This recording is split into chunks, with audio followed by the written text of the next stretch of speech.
Stay back. I alone am enough.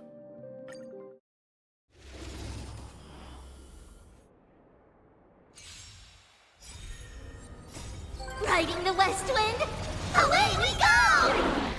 Have some sunshine. I'm okay. Dispel the gloom, restore the skies.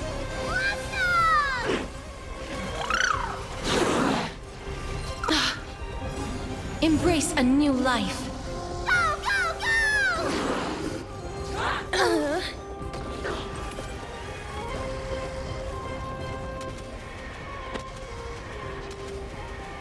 May death protect us! So make them wait. Gotta stop them here. As you wish. I am Strife! Burn it all!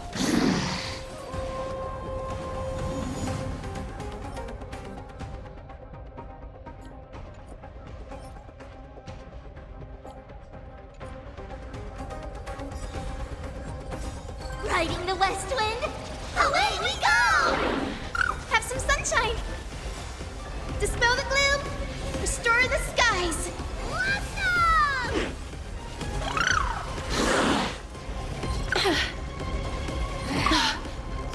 Embrace a new life.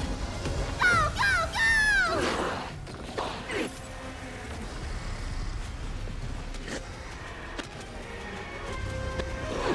May death protect us! So make them wait.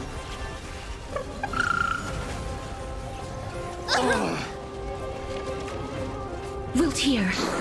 Forever doomed! Through my blood! Embrace a new life.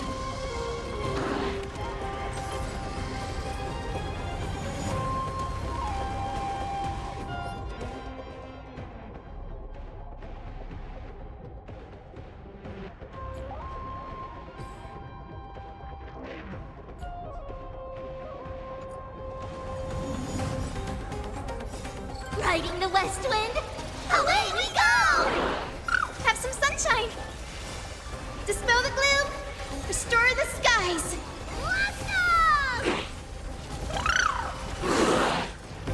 I'm okay. Embrace a new life. Go, go, go!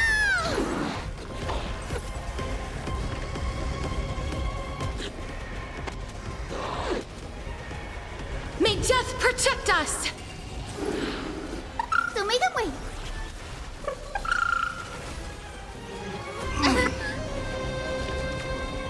As you wish.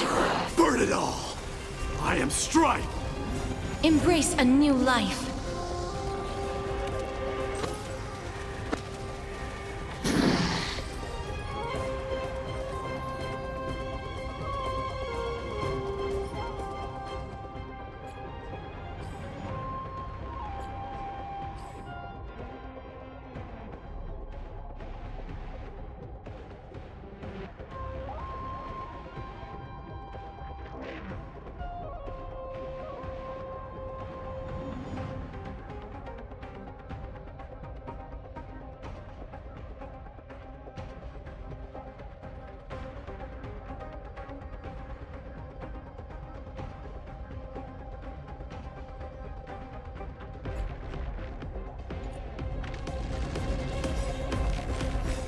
Riding the west wind, away we go!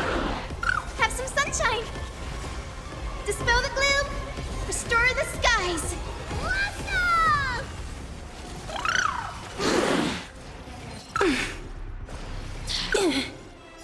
Embrace a new life. Go, go, go!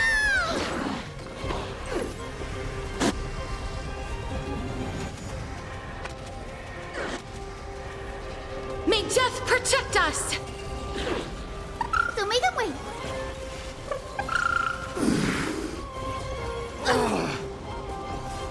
Dispel the gloom, restore the skies. Wilt hear. Embrace a new life.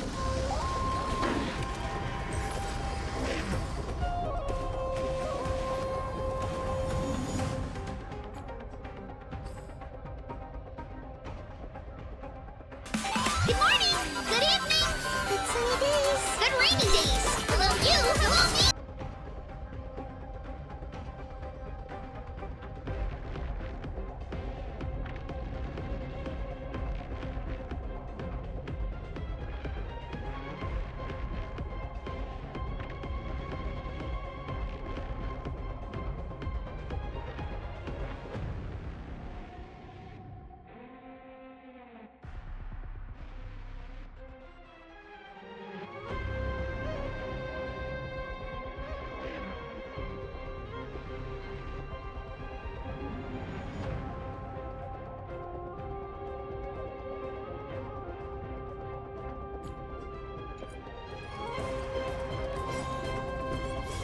Riding the west wind, away we go!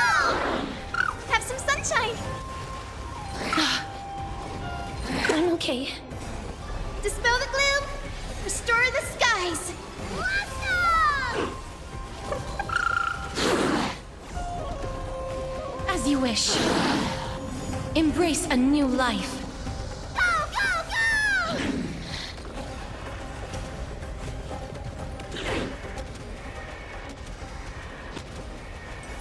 May death protect us!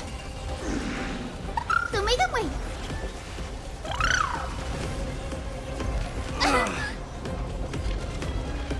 Wilt hear.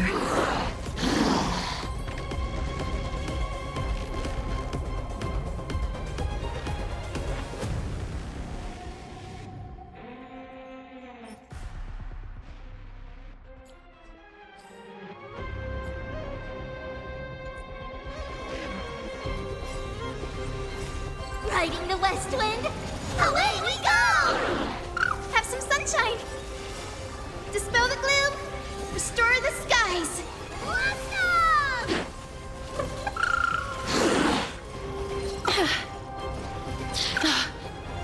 Embrace a new life.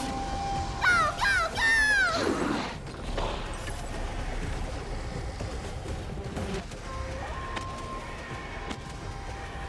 May death protect us! Don't make them wait! How noisy. As you wish. Burn it all! I am Stripe! Embrace a new life.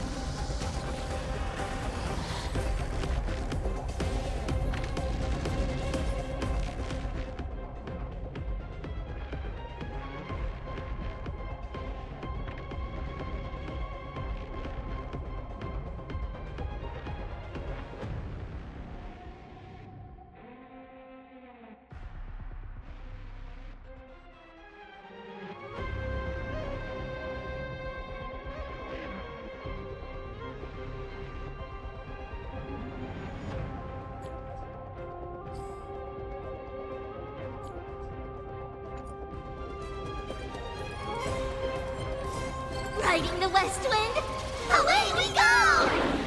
Have some sunshine! Dispel the gloom, restore the skies! Awesome!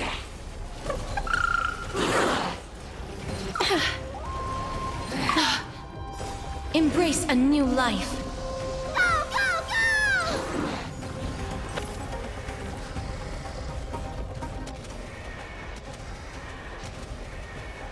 May death protect us!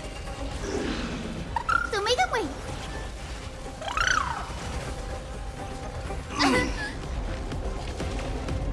Wilt hear.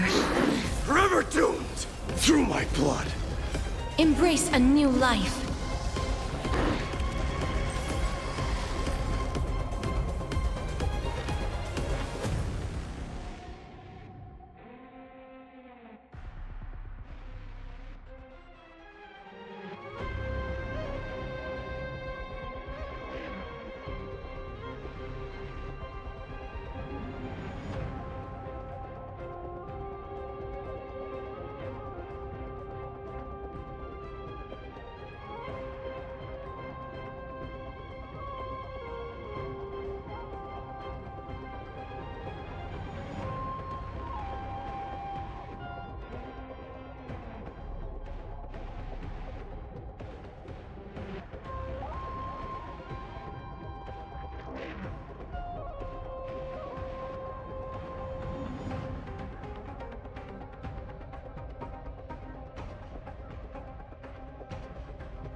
Following the return of the core flames of reason and death, Aquila is the only Titan that we still need to campaign against. Finan asks us to recreate the past, and he repeatedly challenges the Flame Reaver to hone his abilities.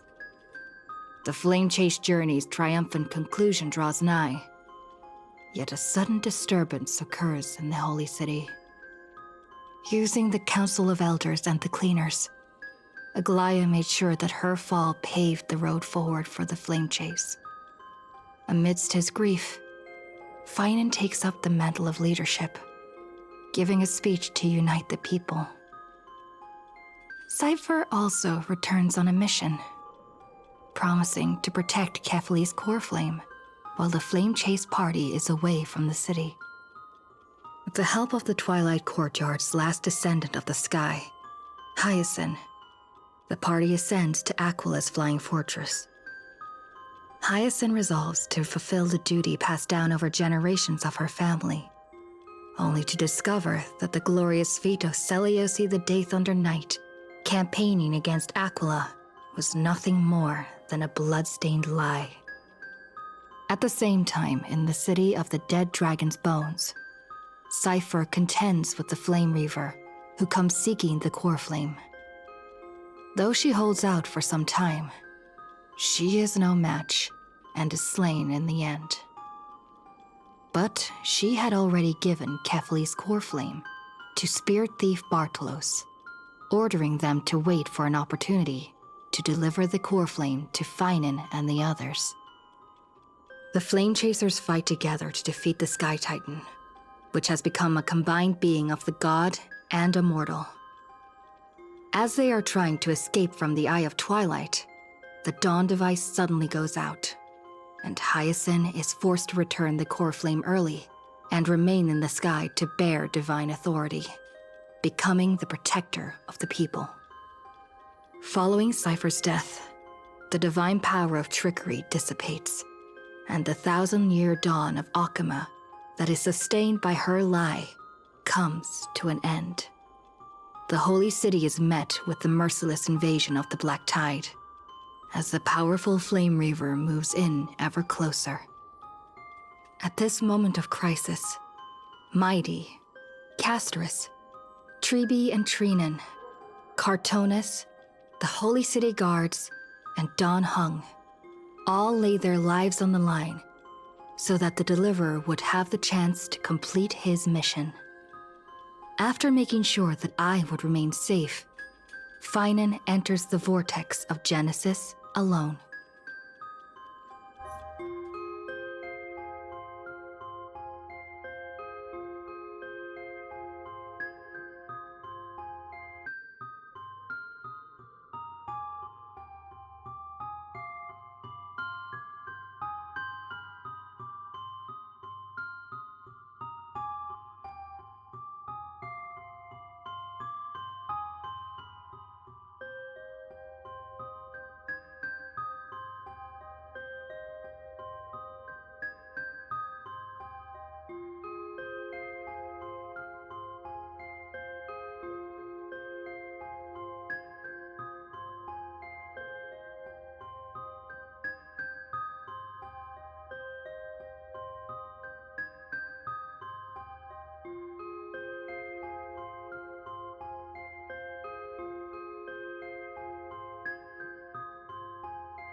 It's still early. Where to now?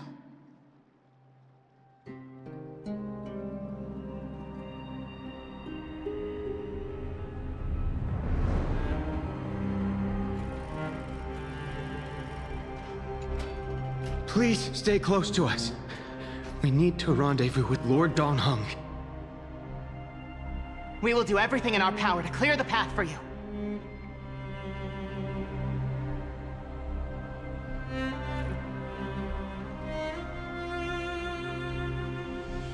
There he is! Lord Don Hung! Quick, we must assist him!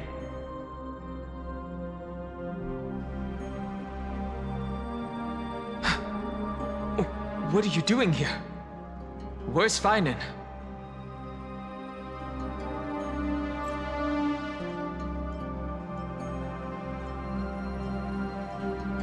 We're under Lord Feinen's orders to escort both of you to safety, no matter the cost. Leave this to me and the Holy City Guards. Zeph, take them and go. Wait, Namazani.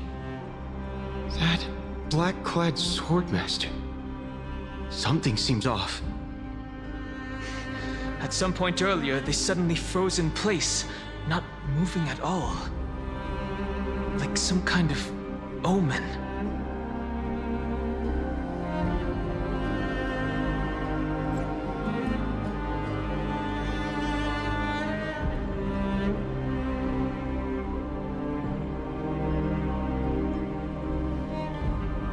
No! Don't get too close. That thing's black flames are burning hot. I don't know what's happening, but leaving is the best option. I don't know which demigod graced us with this miracle. Please, come with us. Feinen, is he going to be all right? Believe in his resolve to save Akuma.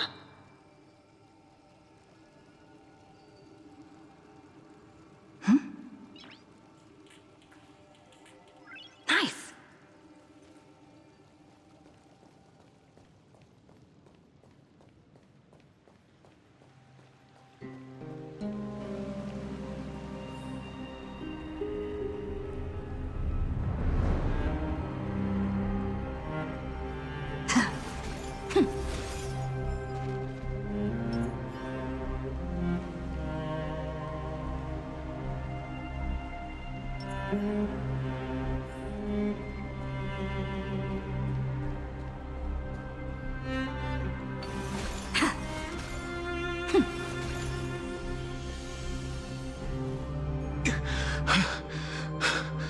The Flame Reaver isn't pursuing us.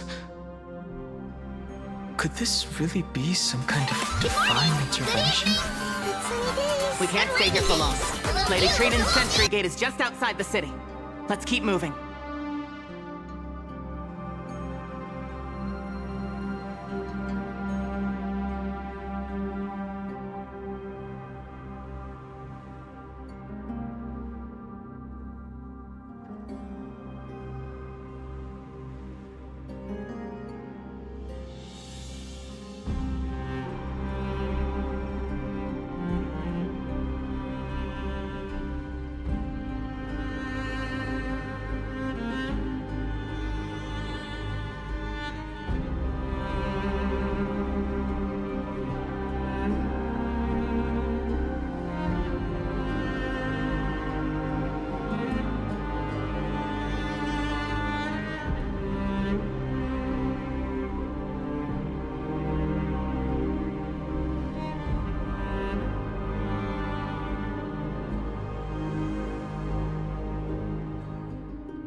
I feel the same.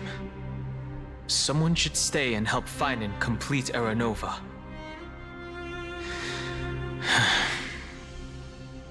For now, let's get back in contact with the Express and plan our next move. That's the safest course of action. We need more information. On that note, I have a proposal. Who's there? I hope to convey a message to the two nameless. Mr. Screwlum? are you? Stand down. I order you to maintain a distance of 10 paces. It's okay, guard. This one is not our enemy. It has been a while, nameless of the Astral Express. I'm glad I arrived in time to stop that black-clad one from harming you further. So it was you.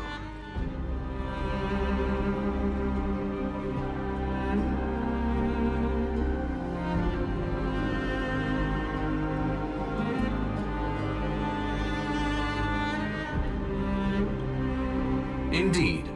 Madame Herta invited me to meet with you, Nameless. Rest assured. How is Amy doing? You two know this anti-Catharin? Does he come from the same people as Counselor Lygus? Don't worry, guard. This gentleman is an ally of the Trailblaze. Would you mind giving us a moment to speak in private? Of course. We'll wait nearby. Please, stay safe. I fully understand your situation. For now, the only thing I can do is temporarily freeze that black-clad one in place. Time is limited, so I'll keep this brief. The place where you stand, Amphorius, is a world constructed from data and memoria, an experimental field of a certain eon. And now, this isolated sandbox world is rapidly falling into a third path. Destruction. Destruction. Conclusion. If Amphorius continues unchecked on this course, a Lord Ravager will complete its evolution and metamorphosis, and emerge from the surging tides. The cosmos as we know it will suffer irreversible consequences.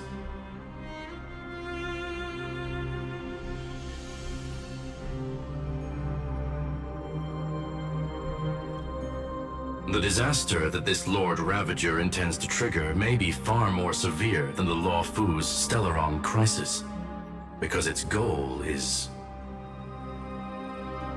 the Eon of Erudition. Putting aside the complex details of the inferences involved, I have a request to make. For one of you Nameless to stay behind on Amphorius, acting as an informant, in order to prevent the wrath of destruction from ravaging the cosmos. This world is enveloped in a firewall that defies explanation, and the flow of time here is also different from reality. Madame Herta and I can only tear open a gap and project images inside.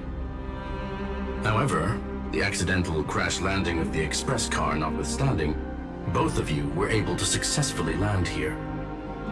There must be some principle behind this we have yet to fully grasp. It will take time to uncover the reason. Before then, if one of the Nameless is willing to stay and witness the fate of this world, or to push it along when necessary, it would be of great assistance.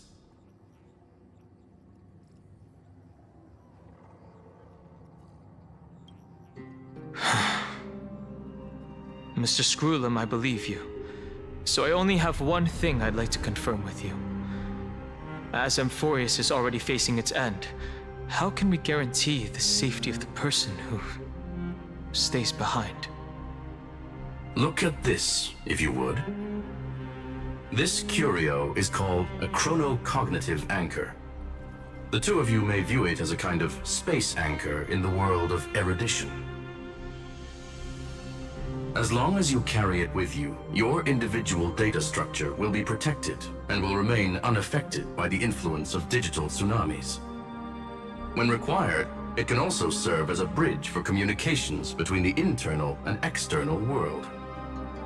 Of course, it is not curio with unlimited uses, may only be held by one person. The connection being interfered with. Decide quickly as possible. 2 final messages.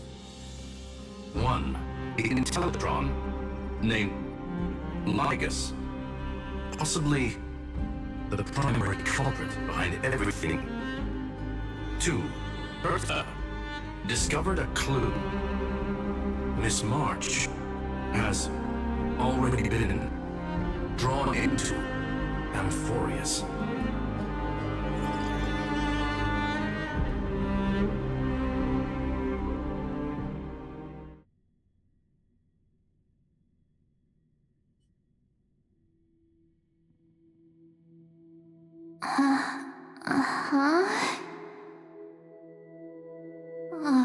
Cold. It's freezing. Hold on. Am I dreaming? This is way too strange. Everything's spinning. And I can see webbaboos flying around. But I was literally just talking to Himeko. How did I... When did I... That's it! She warned me about this place right before Klipoth glimpsed her. Oh no. Have I accidentally walked onto some weird path? Have I done something crazy without remembering?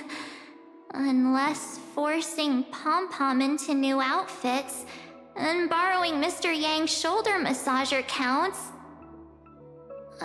Hold up. No way! Stepping onto the path of elation can't be this simple, right? Child of remembrance, step forth into the depths of the path space. Who's there? Hey, cut it out. If you're there, just come out and talk, okay? You're freaking me out. I can't even think straight. Hold on. Is that a gate? Cast aside your fears. Step forward through the gate of memory. The voice. Is it showing me the way out?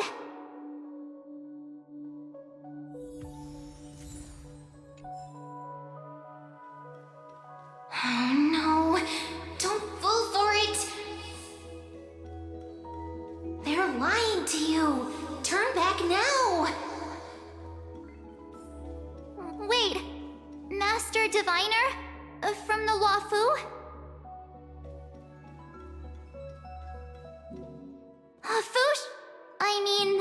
Master Diviner, what brings you here?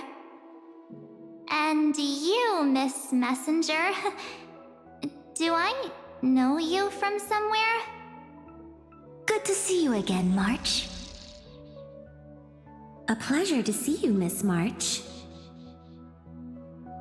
That's it! Master Diviner used the Matrix of Prescience to help me search for my memories. And you, Miss Messenger, we met in that memory space. You said to me, "The value of your life does not lie in what happened in the past, but in the present and the future." Your memory serves you well. March, I conducted some experiments with the 6-phase ice you left us.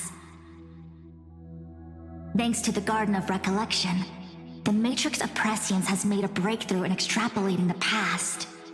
Now, we might be able to bypass the obstacles and look directly into your history.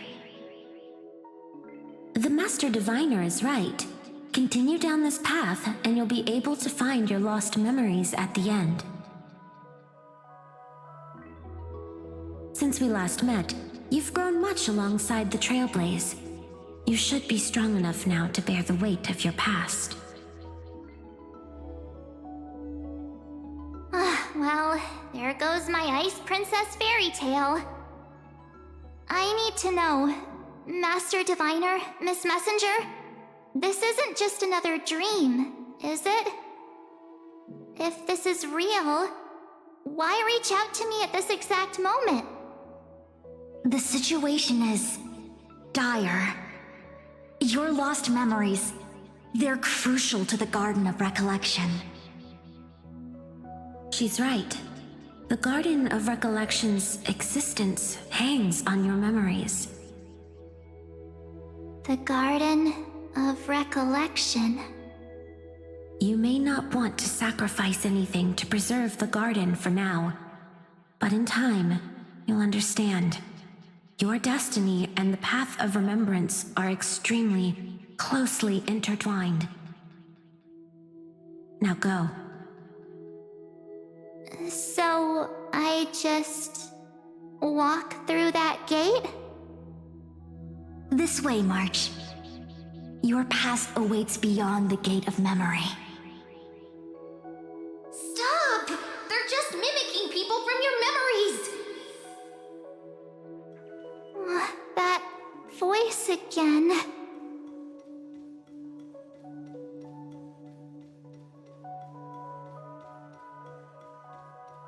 Don't let those bad people deceive you! The gate. Now it's... you two?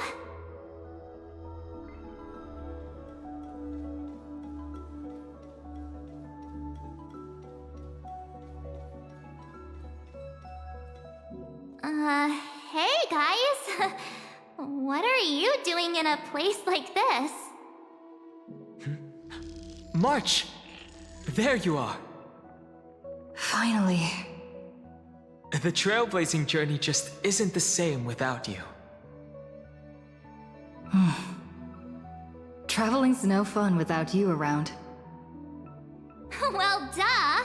What's Team Trailblaze without its star member? Wait a sec. You might look like you two, but... We understand your confusion. The Garden's allies helped us establish this Neuralink to reach you. The Garden's allies? You mean Miss Black Swan? Yes. She helped make this possible.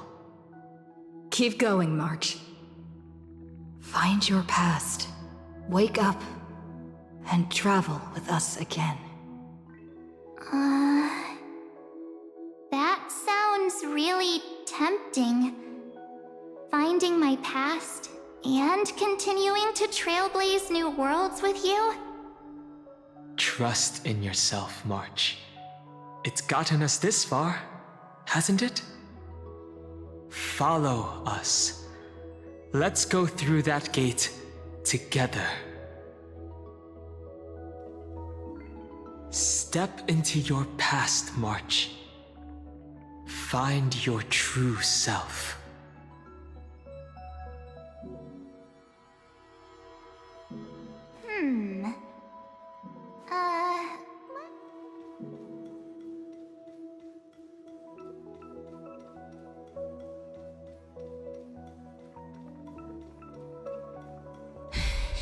Wait up!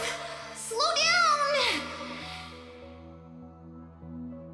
Those words sound so sweet. But keep your eyes open. Don't let them fool you.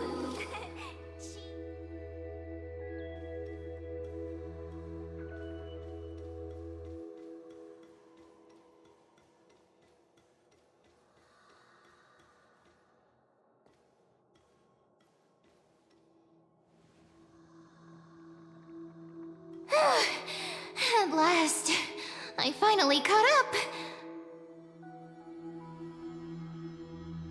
Hey, are you all right? I'll be okay. Just not used to running around. Say, March, got a moment to talk before you make your decision? Wait, that was you? Pushing the gate away? Sending those warnings? Yep, named Cyrene. It means ripples of past reverie. Easy to remember, right? Wait a minute. We actually look quite alike, don't we? Yeah. Your pink hair is just as eye-catching as mine. And we're both bright, pretty, and positive girls. Talk about coincidence.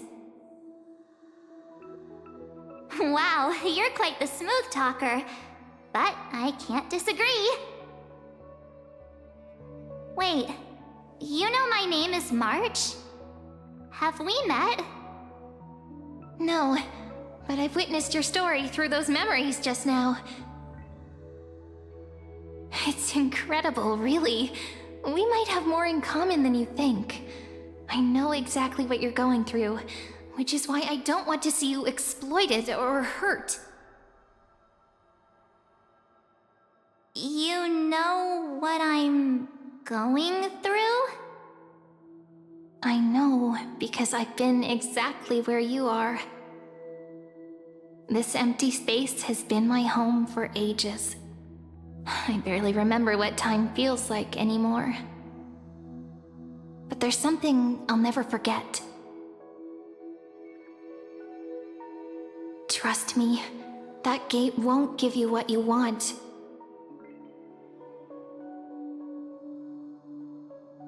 You mean those people? They're lying? Luring me into a trap? Yes, convincing, weren't they? They've studied your memories, using your deepest wishes against you. How dare they manipulate a young girl's feelings like that?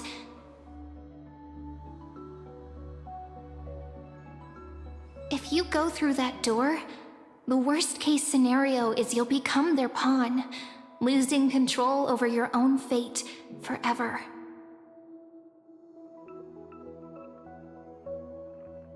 You've seen what's on the other side? I may be stuck here with missing memories like you, but I still recall fragments of my homeland where I grew up. That door leads to Amphorius. Trust me, it's anything but welcoming. For ages, I've watched people walk through that door. They couldn't see or hear my calls. The voices beyond always promised safety, but I've never seen anyone return safely. So I had to try and stop you. To be honest, I'm not sure what to believe. But the fact that you're here, putting in all this effort to warn me, that means something. Tell me, Cyrene, how can I return to my world? It's really easy, actually. Just turn around and walk away from this place. The girl cannot be trusted. Through the door, save the garden. Both of you, children of remembrance. They never give up, do they? But don't let them sway you. Stick to your path. The return journey could take ages, longer than most lives. But that path will lead you home.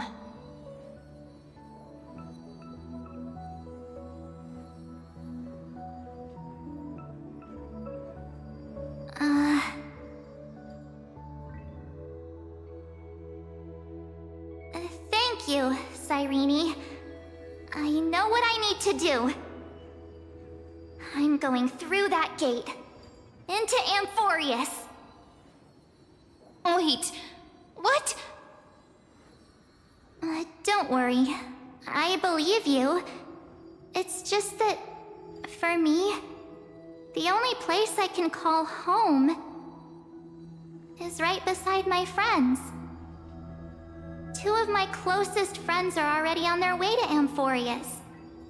They may seem capable, but only I know. They're absolute disasters waiting to happen. They won't last 5 minutes in a new world without me.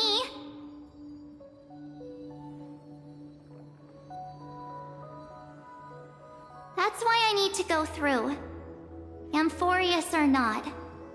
When the three of us are together, there's nothing we can't handle. We'll explore, understand, establish, and connect. After that, we'll find our way home together.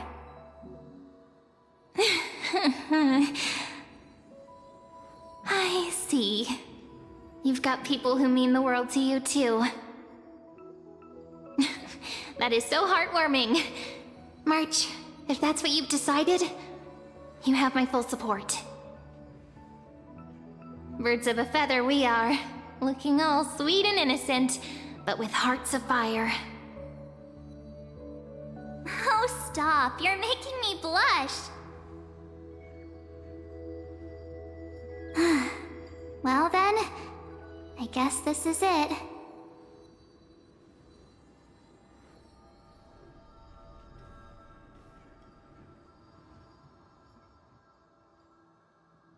Do you think we'll see each other again? Who knows? But don't worry about me. After all this time here, I've grown quite used to chatting with my imaginary friends.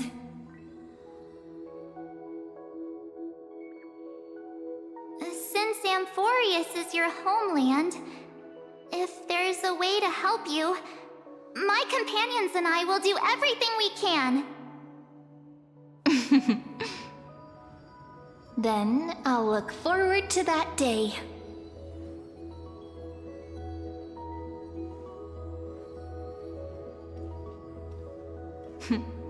Your story awaits, March. Make it an epic one.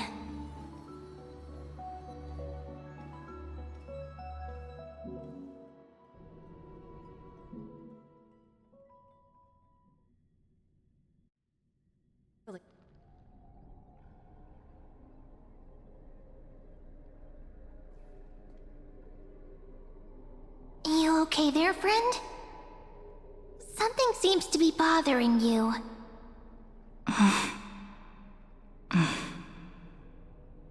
The vortex of Genesis. We made it back. Even this place has changed. Finan. Is he ready for Aranova?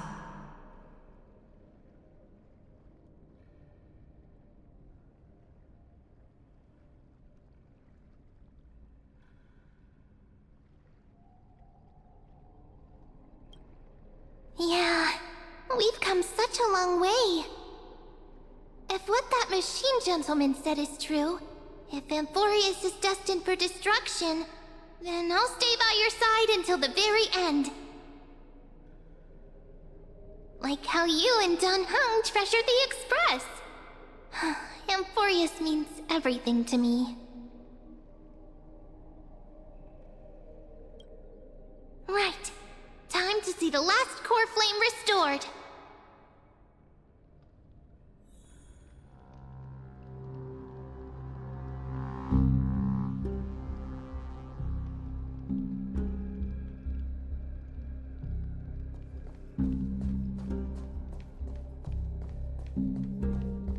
Look, there's Finan. And wait.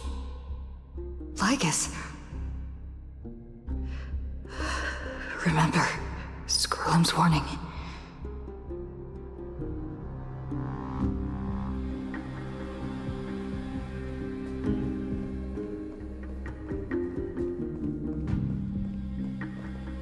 And you, Lord Finan, will wield that core flame to bury this ancient world, plunging everything into the gray unknown. None of that matters now. This brutal, flame-chased journey has stripped away my delusions. I know the future is in some peaceful paradise with gentle west winds, just waiting to welcome us to step in. If what lies ahead is a mass of chaos, I shall cut through it myself and usher in the first ray of blazing sunlight.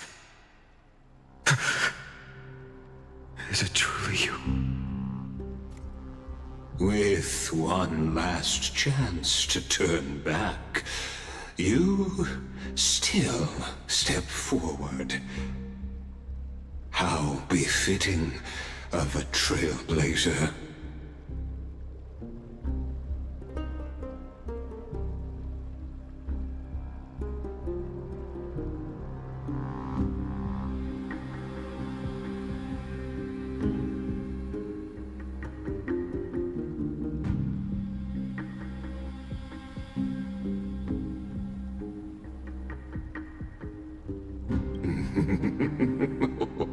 You misunderstand. As our world nears its end, the ones who walk the infinite paths have embraced their destiny. As the Theoros, it is my duty to witness the world's future and oversee this final core flame ritual on their behalf. The trial of world-bearing, the ritual of Era Nova.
I see. So you met my kindred spirit before I could erase his traces. Partner, what are you saying?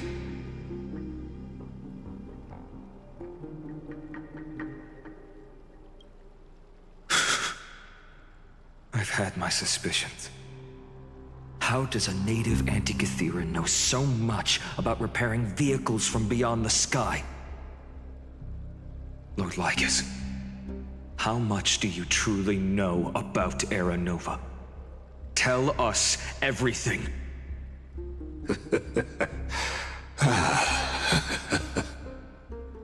Very well. I need no longer maintain this Theoros masquerade. You seek truth, Lord Finan, and truth you shall have. As you know, when the old gods fell, someone had to bear their broken pillars to fill the vacant seats. Those who would assume divine authority must prove themselves through trials. Yet, for Kefali's demigods, the possibility of overcoming the trials has forever been non-existent. For the world-bearing trial is the divine duty itself. Bringing forth the Era Nova and bearing its weight is an endless ordeal, ceasing only upon collapse. Precisely. The Era Nova ritual is not something that can be completed in an instant, no, but a long and arduous journey. While the sacrificial journeys of other demigods conclude in this world, Kefali must shoulder the gods' core flames, bear the memories of all worlds, and stand unwavering. Until the next world, when the black tide consumes the bearer, and all that they carry, leaving nothing behind. Unless their core flame finds a new bearer. The holy flame that illuminates all worlds rests in your hands. All that remains is one choice. Nurture it, pass it on to future generations, or extinguish it here and now. Deliverer, the fate of all worlds rests in your hands. Enough testing. I've made my decision. But before I ignite the dawn of the next world, you need to promise me something. 2 things, actually. Speak your terms. Promise me this. Professor Anax's vision of the new world is absolute. The world will be reborn from my memories. All souls, living and dead, will return as the first humans, unchanged from their past lives. And my friends, the fallen demigods, they shall transcend the cycle to become new titans. Our heroes shall not have died in vain. Of course. This I can guarantee. Good. The second one. Promise me the Trailblazer can return safely to her homeland, unbound by Amphorius' loss. My apologies, but I cannot promise this. As you mentioned, she now bears the Time Titan's authority. Her bonds with this world run too deep.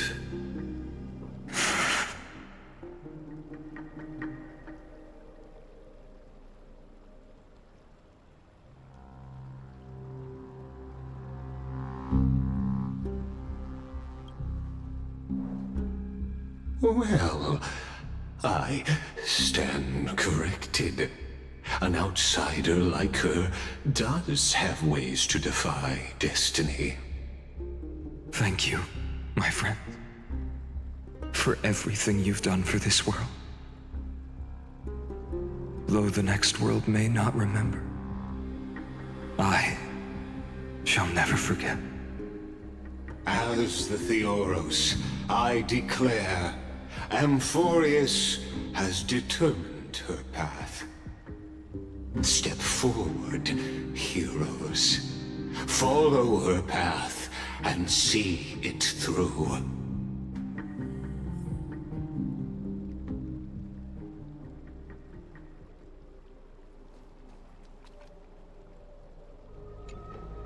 As our world draws its final breath, I stand before you as the Theoros.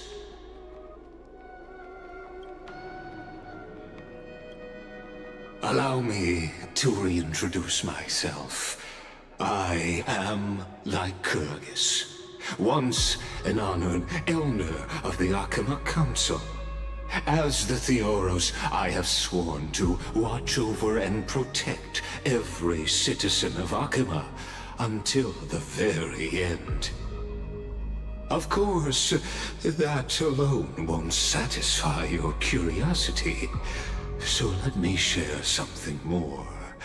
Something that means little to Amphorius, but everything to a traveler like yourself. I, Lycurgus, am one of the Erudition's many Pathstriders.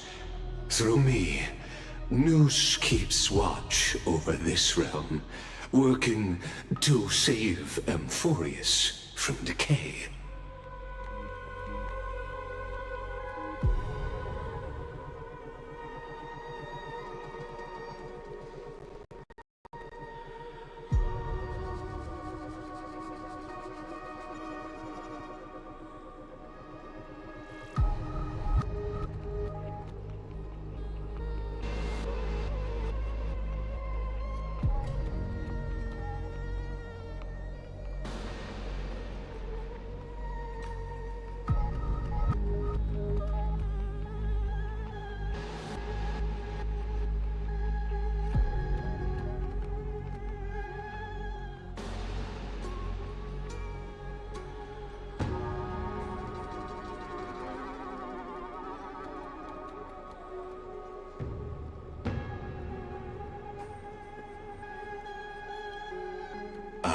don't expect you to trust me based on words alone.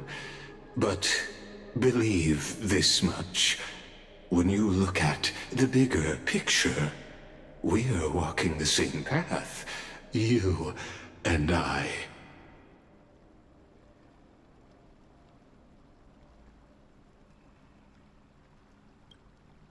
Ah, while the holy city may honor me, I am but a humble speck before the cosmos.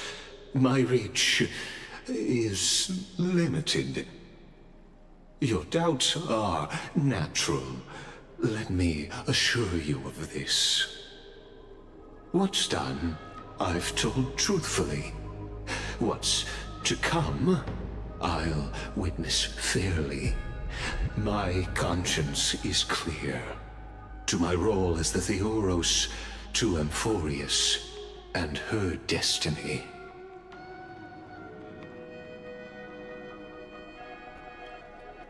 I believe all synthetic life shares a common source. We're all children of the universe's eternal mathematical law. So, you see, the answer is simple. That brilliant mind is my kindred, a brother, if you will.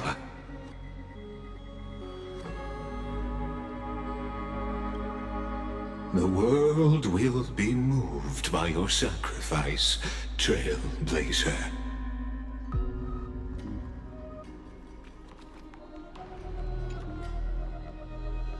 Without you, we could never have reached our prophesied tomorrow. Thank you for walking this path with me to the end.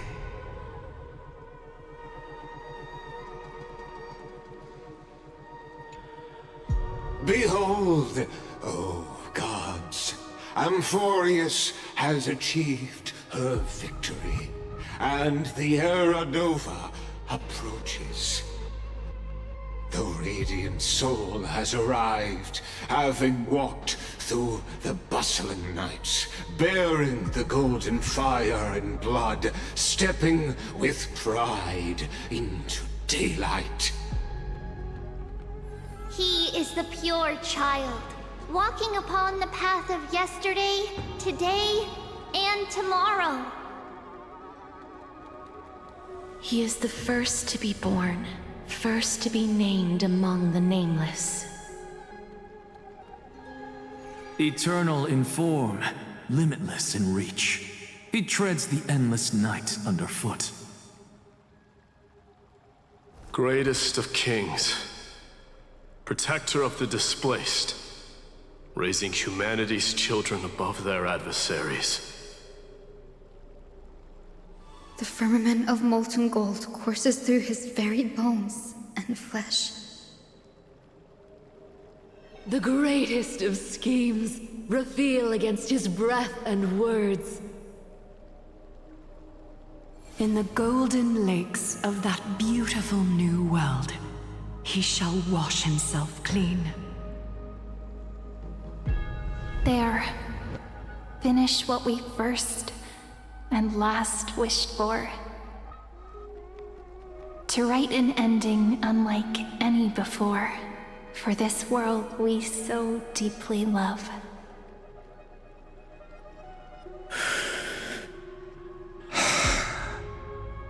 Come, partner.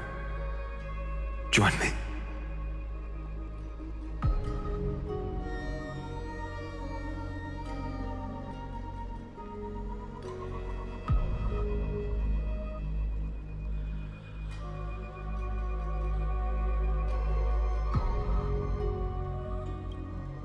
The time has come for us all to face oblivion, or embark on one final grand journey.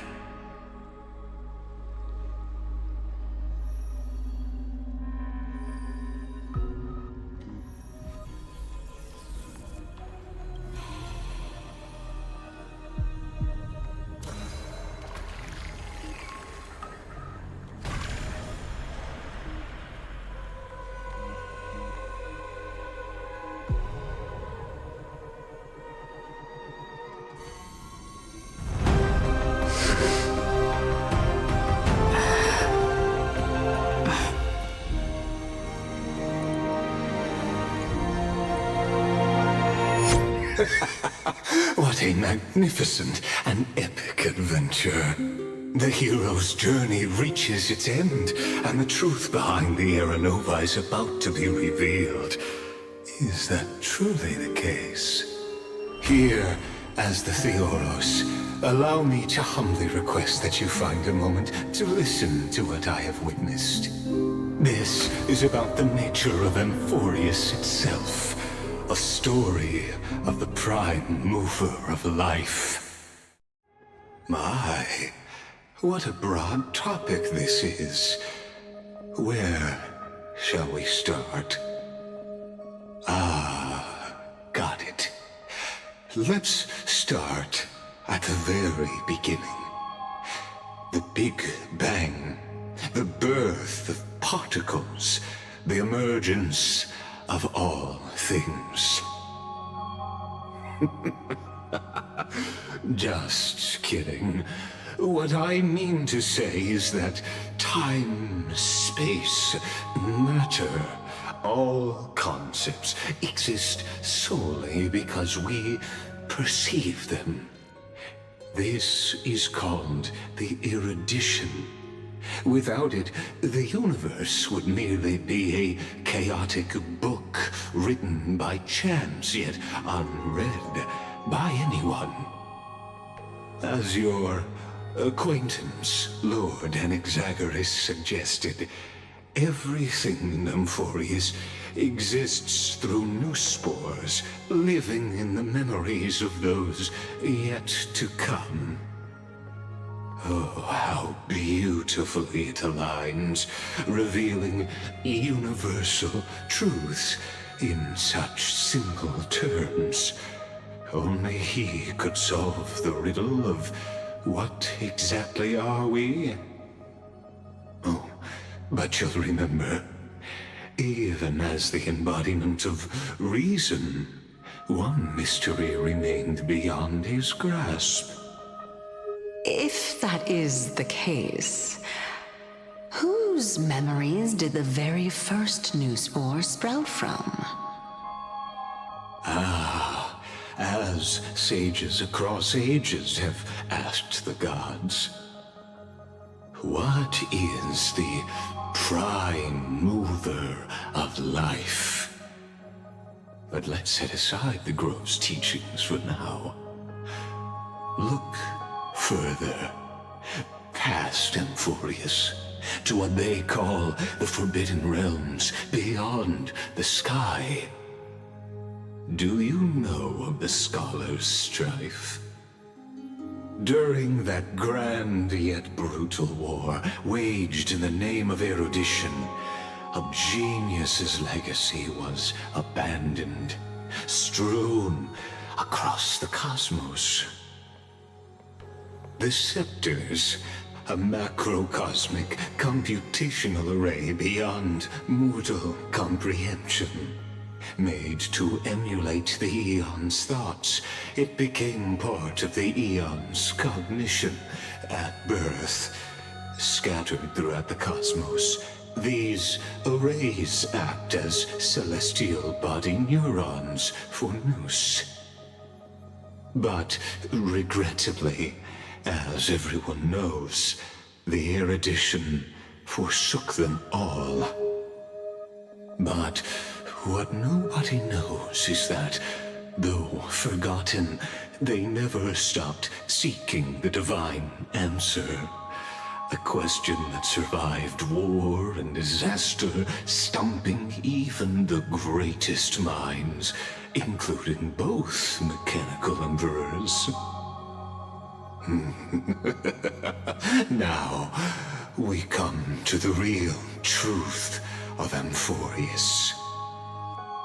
What if, hypothetically, a scepter found the answer to the prime mover of life? If, through endless solitary extrapolations in the cosmic cold, the one deemed as a failure by the Eon of erudition found proof through the ages, what would happen? Perhaps the answer is simpler than you'd think. from a perishing neuron devolved into true life, reborn through the gaze of another eon. This is a tale from the distant past, unknown to all, even unheard by the greatest geniuses. Now, let's leave the Scepter's story here, returning to where we began. What is the prime mover of life? Actually, you know the answer better than you realize. It's been by your side, accompanying you throughout this long journey. Right now, it awaits you ahead. In that brave new world, beyond the end of Genesis.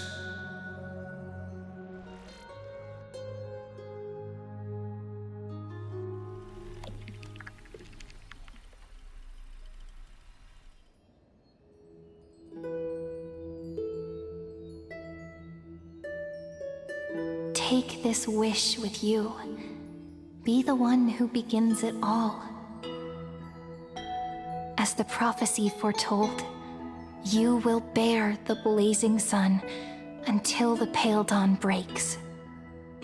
Continue onward, bearing this world upon your shoulders until the ashen hero, the nameless deliverer, ushers in the dawn.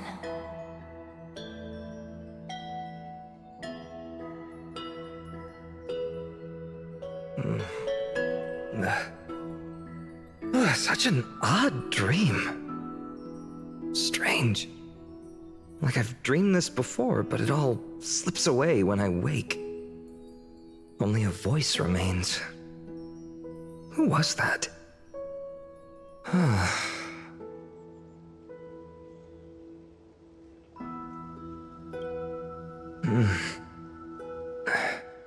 What?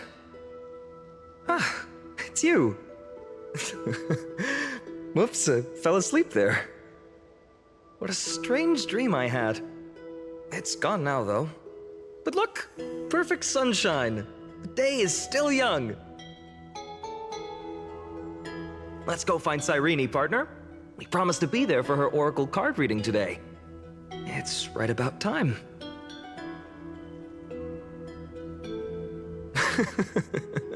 Looking at you, someone's still half asleep. Tell you what, catch some fresh air first. I'll hang around here.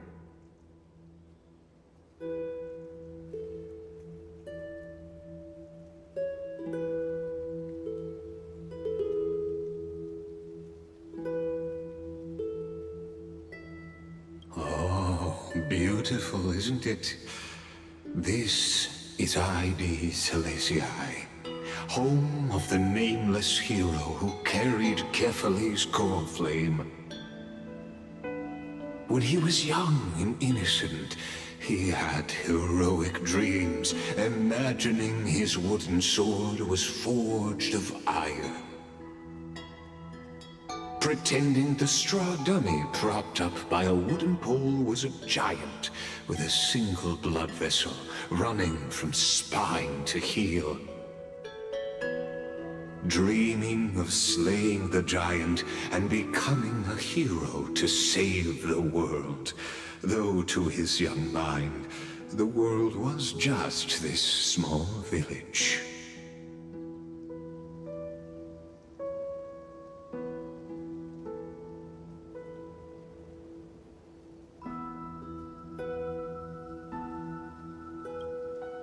Witty as always. But this is more than just a funny story. It's the start of his path. These are his first memories. Rather than watching, why not join in? Think of it as immersive theater. become his lifelong closest friend, witnessing his hero's journey from the best seat in the house, as the nameless hero whose unwavering guidance shaped Finan's destiny, yet whose name was never recorded in Amphorius's history.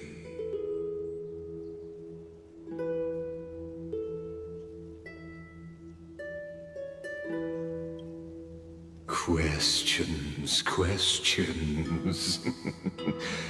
Let's follow along and find out, shall we?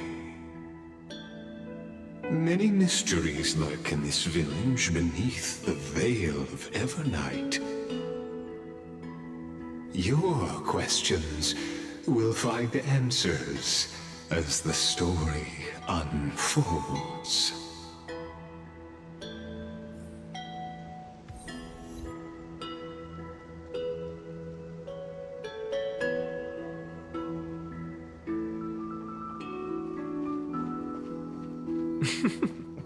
All awake now? Great. Let's go see Cyrene. Finan! Show me how to use a sword like you do! Hey, Finan! Where are you headed? No Cyrene today? That's exactly where I'm going.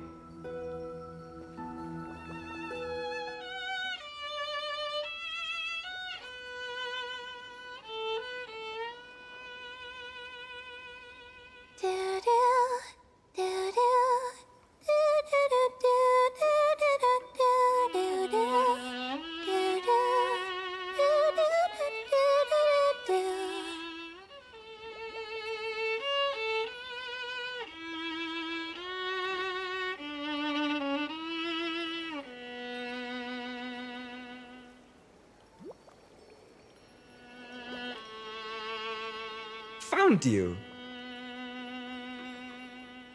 That...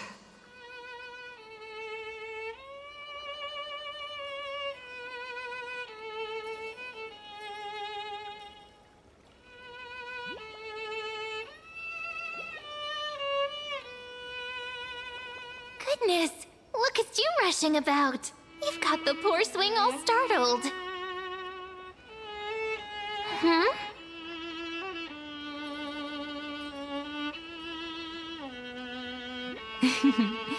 I knew it was you.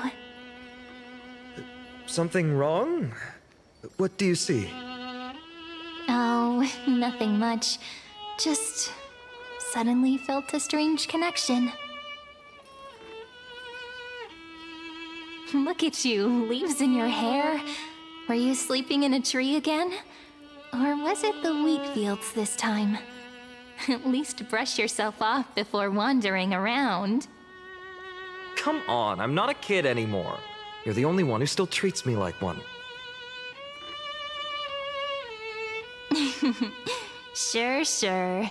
You may have the height advantage, but when it comes to maturity, I'm leagues ahead of you. Still fantasizing about being in heroic adventures and imagining yourself as one of the characters? That's the kind of thing kids do, not grown-ups. Don't you agree? And since you're playing along with his antics, who are you pretending to be today?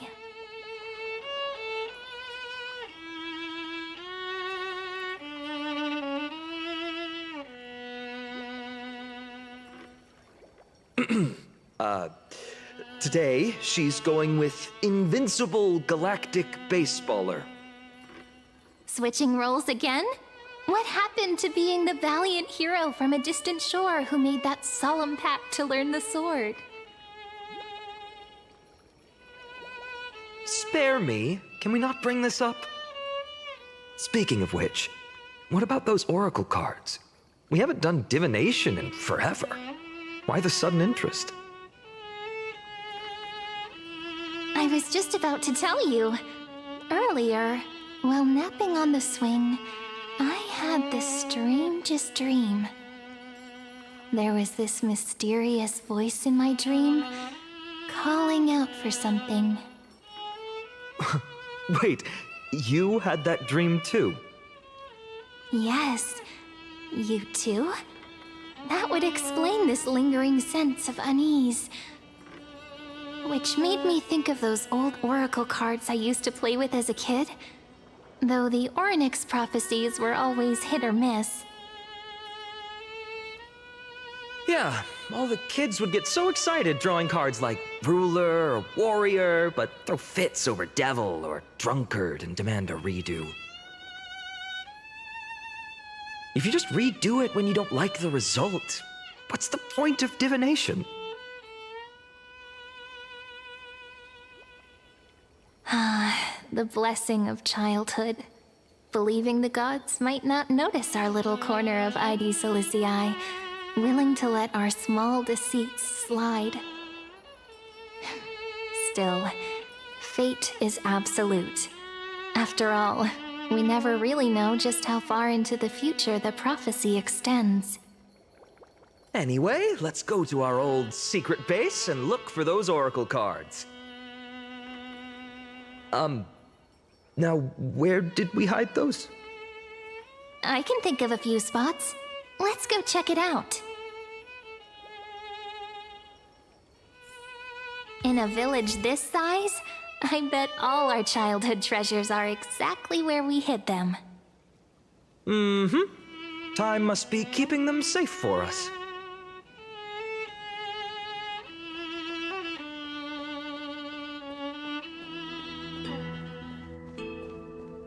The weather's great today. Have fun.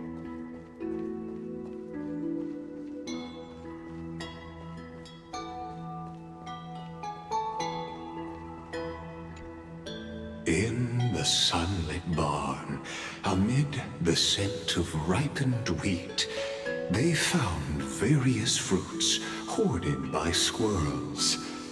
And a wooden figurine, missing arms and legs. My unfinished little soldier? After all these years! Hey, this is the one Mrs. Pythias confiscated. Finally back in my hands. Finan, Cyrene, where are you two headed? Speak of the devil. Mrs. Pythias, is school out already? No classes today. This morning, I used fallen leaves for a reading, seeking Orynyx's wisdom. They warned of potential injuries, so I gave everyone a holiday. Besides, it's harvest season. There's plenty of other work to be done, even without classes. With you being our only teacher in ID Silicii, you must be working so hard. Anything for my students. I don't mind the work. When you travel far from here, you must visit the Grove of Epiphany for me, to see what a true haven of wisdom looks like. By the way, what are you looking for in here? You've been searching quite thoroughly.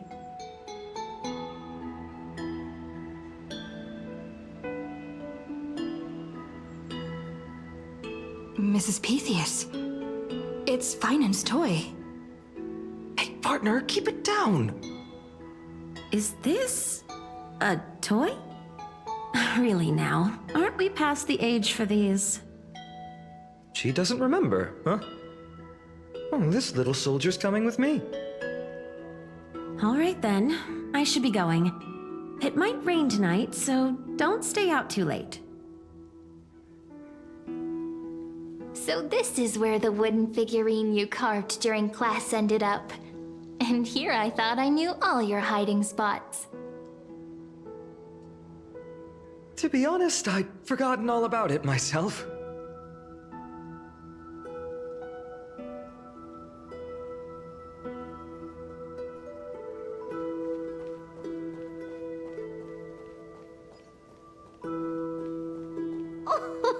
Slow down, kids. You'll trip. Thank you. We'll be careful.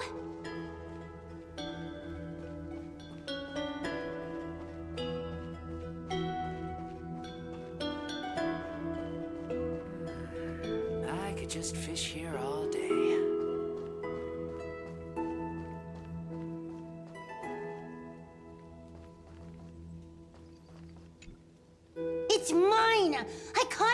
the square! You did not! It's mine! Finan! Cyrene! Come quick! Look at this huge bottle I just caught! Give it here! My rod, my catch! I only let you borrow it, remember? What's got you two so worked up? Here, show me.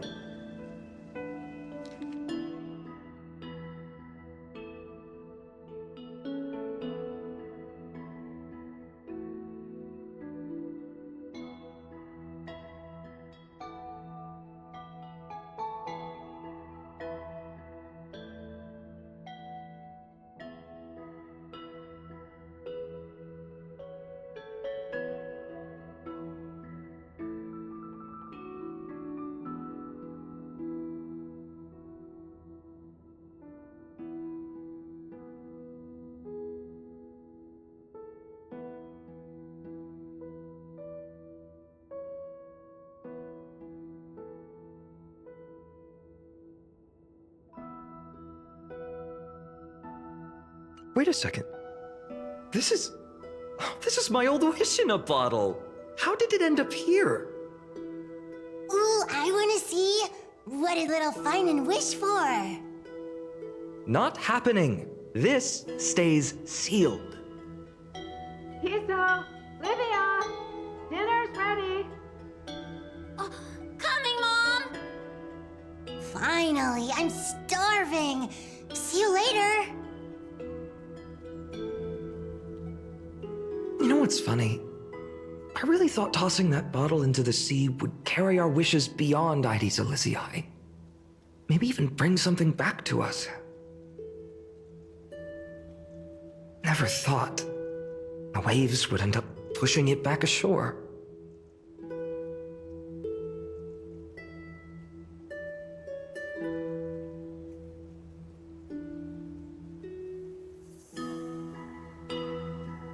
Kind of disappointing, isn't it? No sign of the oracle cards.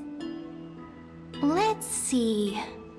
Ah, there's one place we haven't checked yet.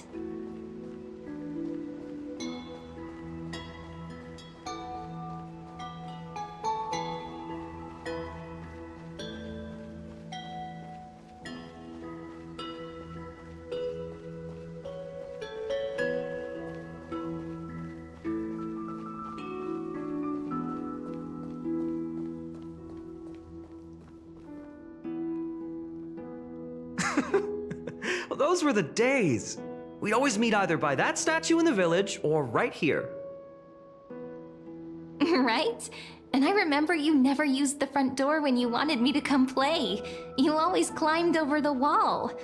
You were such mischief makers. Just like a certain someone who has a habit of showing up unexpectedly. Right?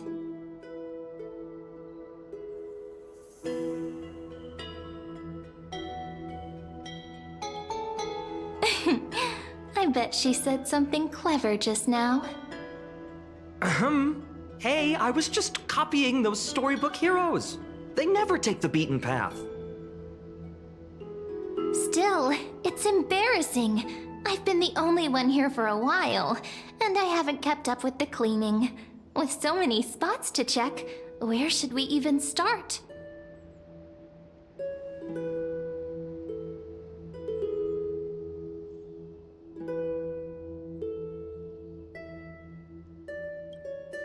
Come to think of it, I haven't checked the roof in forever. Worth a shot, right? All right, let's split up. I'll handle the yard. You check the upper floor. I wonder what the view's like from up there. Worth checking out? Juice with milk would taste. Leave this to me, partner. Want to bet who finds the oracle cards first?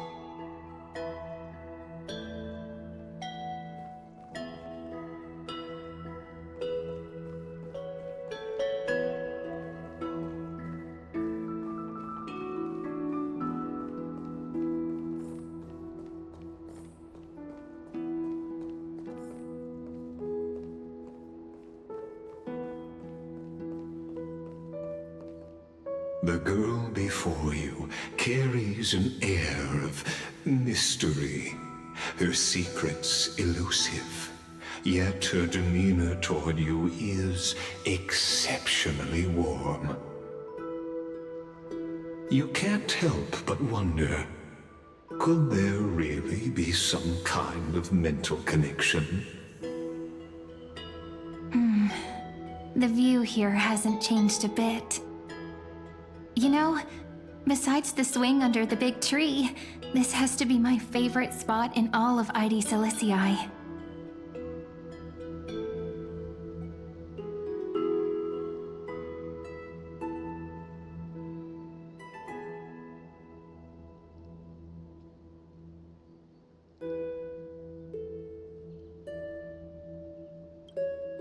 Hey, what are you doing?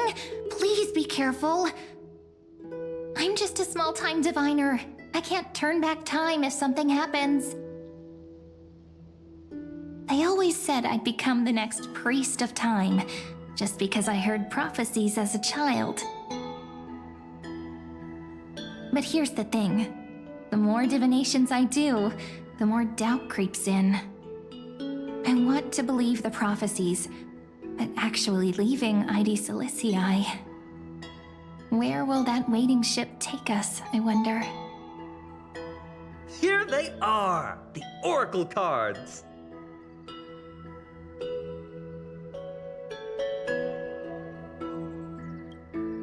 I've captured it all in my heart. This view, and most precious of all, my childhood friends. There we go. Looks like the gods do listen to our thoughts. Here it is! This is the box where we kept the cards. But the cards are gone. Who could have taken them? Huh? What's this underneath?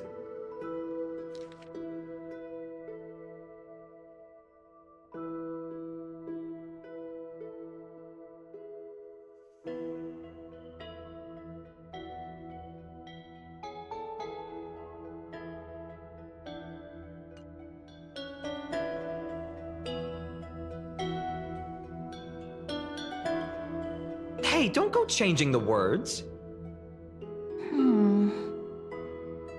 I see now. Those sneaky little ones. So that's what they've been up to. The ones from Remembrance Maze, you mean? Yep. Let's head to the back of the courtyard.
Light up the dawn.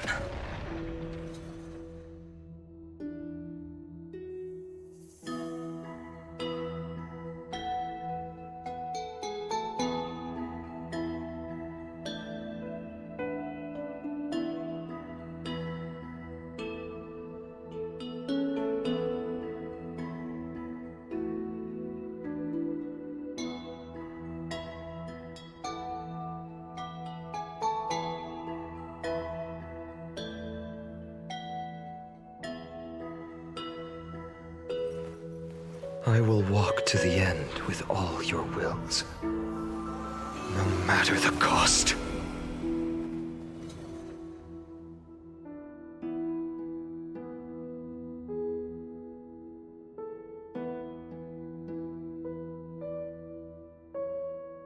Light up the dawn.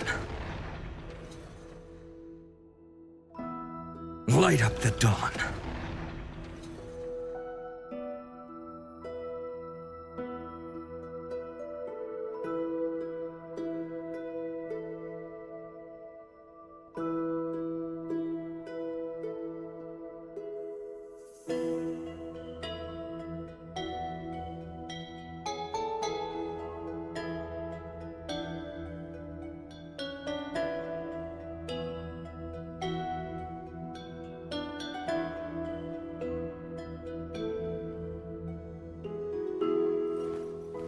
I will walk to the end with all your wills, no matter the cost.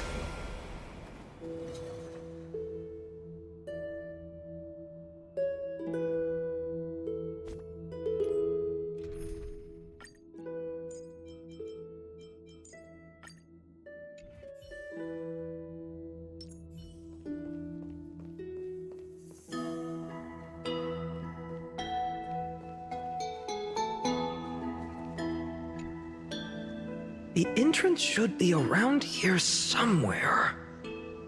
Right here. The path to the maze is hidden under all these weeds. It's been too long since we visited the fairies.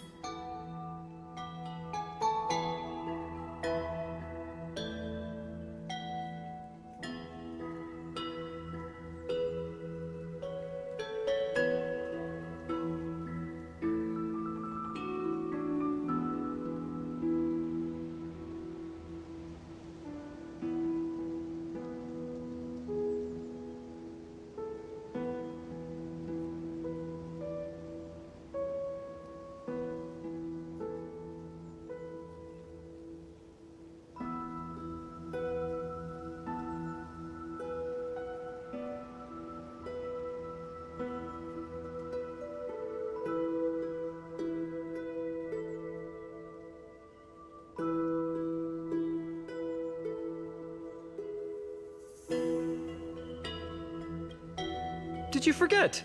We used to visit them all the time when we were little. All right, let's do this. These weeds need to go.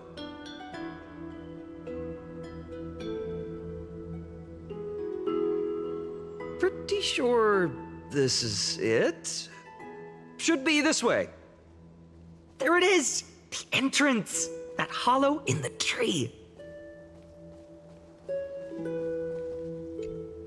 Once you get through the tight squeeze in the hollow, you'll reach their dwelling, the Remembrance Maze. I wonder if I can still squeeze through there. Maybe worry more about whether the fairies will let you in. After all, the Remembrance Maze has an invitation-only rule. Only children with pure hearts are welcomed.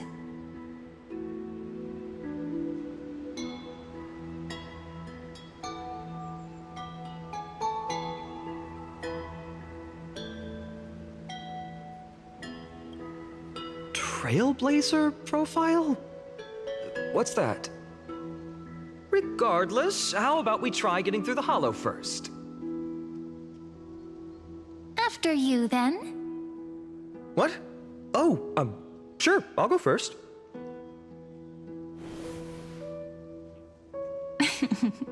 So hasty, as always. Looks like it's just us now. Care to finish that chat?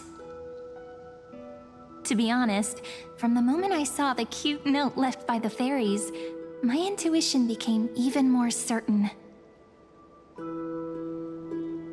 Perhaps when we step into the maze again after all these years, the wheels of fate will finally start turning.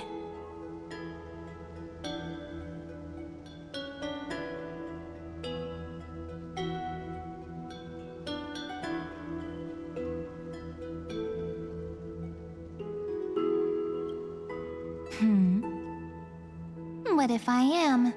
What would you do? Just kidding. Don't read too much into it. But you know what?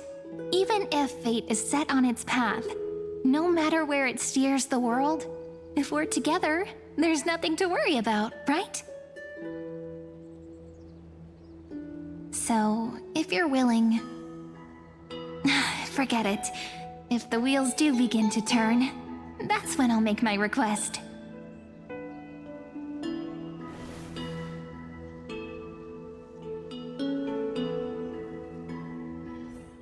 I made it! Oh, that wasn't easy. I can't remember the last time I came here. We were still kids back then.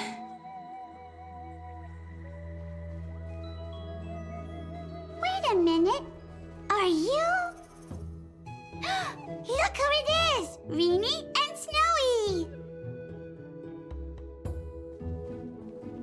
Whoa! Look who's finally back, Memmy! Snowy, you've grown so tall and dashing. I couldn't even tell it was you at first. We had to grow up. Sometime. But look at Rini. She hasn't changed one bit. How fascinating. Perhaps I'm like you, Rayleigh Mem. Just another fairy of the maze.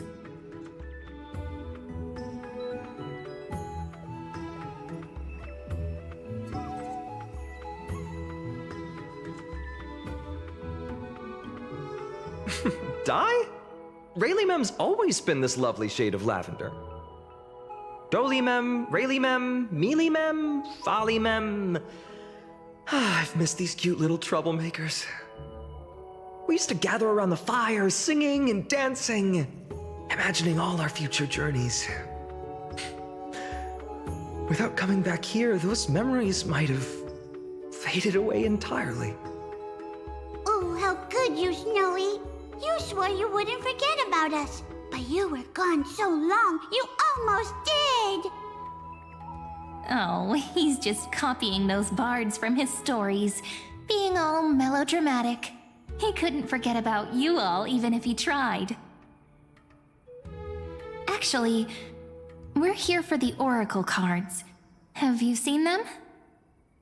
Oh, the Oracle cards! Right. The Chief asked us to get those. Chief? You mean Doly Mem? What do they need the cards for? If they want a reading, they could just ask me. Oh, I'm not sure.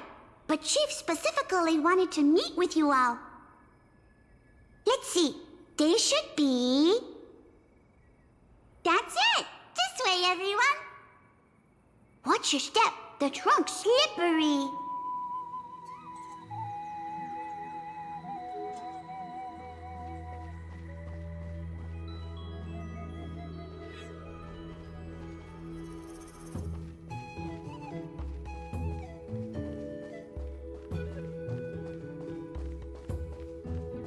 Chief! Rini and Snowy have returned! Why do leaves and branches grow? Which way does the wind blow? In Membrance Maze depths we seek to find the answers future left behind. Welcome back, my dear children.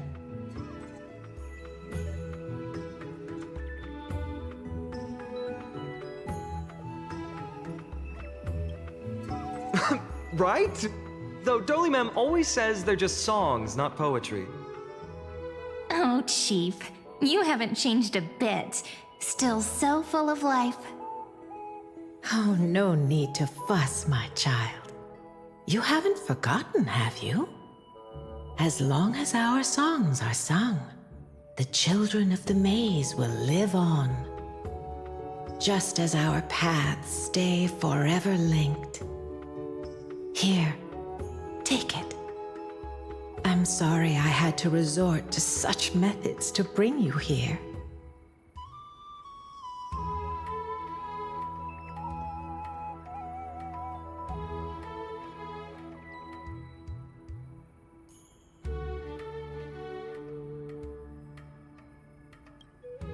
My book of oracle cards. Thank you for keeping it safe. You know, you can always just ask if you want me to divine something. Still, bringing us here like this after so long.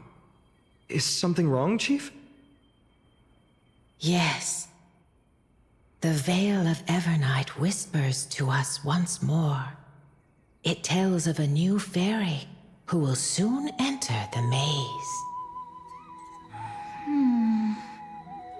Indeed, every time a new fairy arrives in the maze, it means that beyond the veil, in the vast lands far from ID's Elysiae, a great calamity is on the horizon.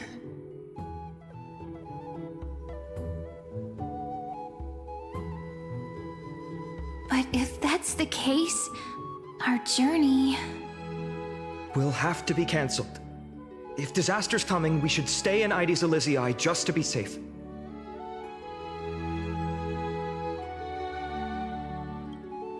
That's a good point. But what difference could Cyrene and I make? We weren't planning to be gone for long. Just enough time to hone our abilities. Finan would train in Castrum Kremnos, while I would seek the Fake Titan's blessing in Yanisopolis.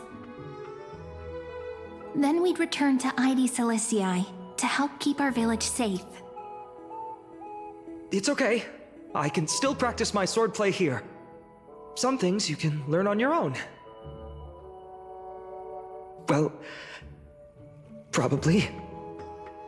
That's not very convincing. Here's a thought. Let's have Cyrene do a reading. If fate wishes to show us its path, we might find some peace of mind. But what if we don't like what the cards tell us?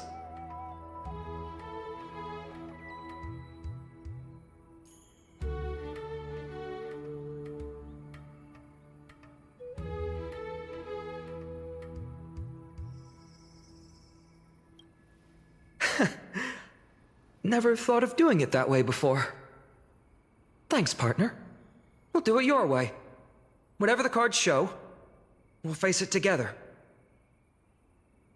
Ask with a true heart, and truth shall answer in kind. Close your eyes, and let's open the oracle card book together.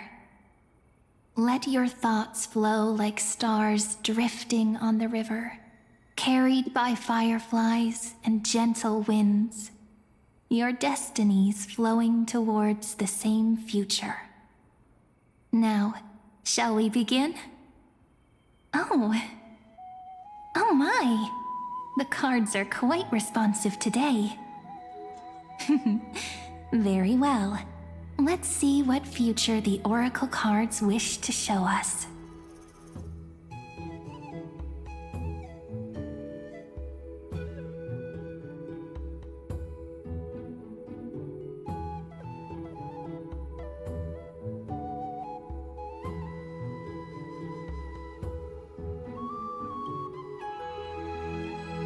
Behold, the Weaver. It connects the romantic threads of the chrysalis of gold, weaving all destinies into golden silk that flows toward the most brilliant, magnificent future. A dance of thread and blade set the stage. So shall it end as gracefully as it started. Such elegance. The Gold Weaver must be of noble birth. Such high standing. I doubt someone like me could ever reach it. This is the gatekeeper who guides people to their true path among myriad passages. We have surrendered our countless senses, dedicating ourselves to the sacred whispers within the temple. Wait. It almost feels like I can hear the echoes within a temple. And are those children singing? It feels overwhelmingly solemn, yet strangely comforting. The ruler stands for discipline, authority, and glory, but frequently also points to isolation and warfare. Even should you pledge your loyalty to me as the last sovereign, the glory shall be mine and mine alone. He who has slain a king can no longer bear the title. Let the withering lion walk his last path alone. Is this showing us a ruler who forsook their people? Stories of such bloodshed like this feel so different from Heidi's Elysiae. But they sure can stir the imagination.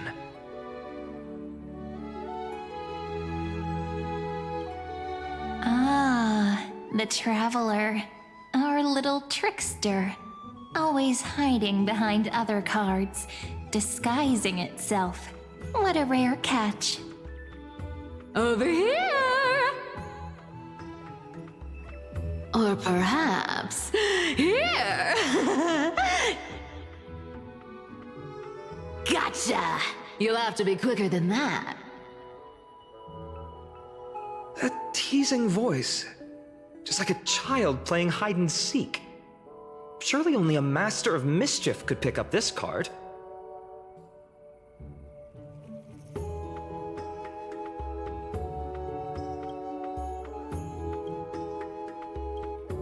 This card, the Servant, is surprisingly light, bearing the cool scent of Antilla flowers, just like starlight. It symbolizes new life and hope, yet often brings to mind struggles, sadness, and loss. These precious flowers I care for with my own hands. Are they destined to bloom only in death's embrace? It sounds so solemn, yet tinged with an inescapable sorrow.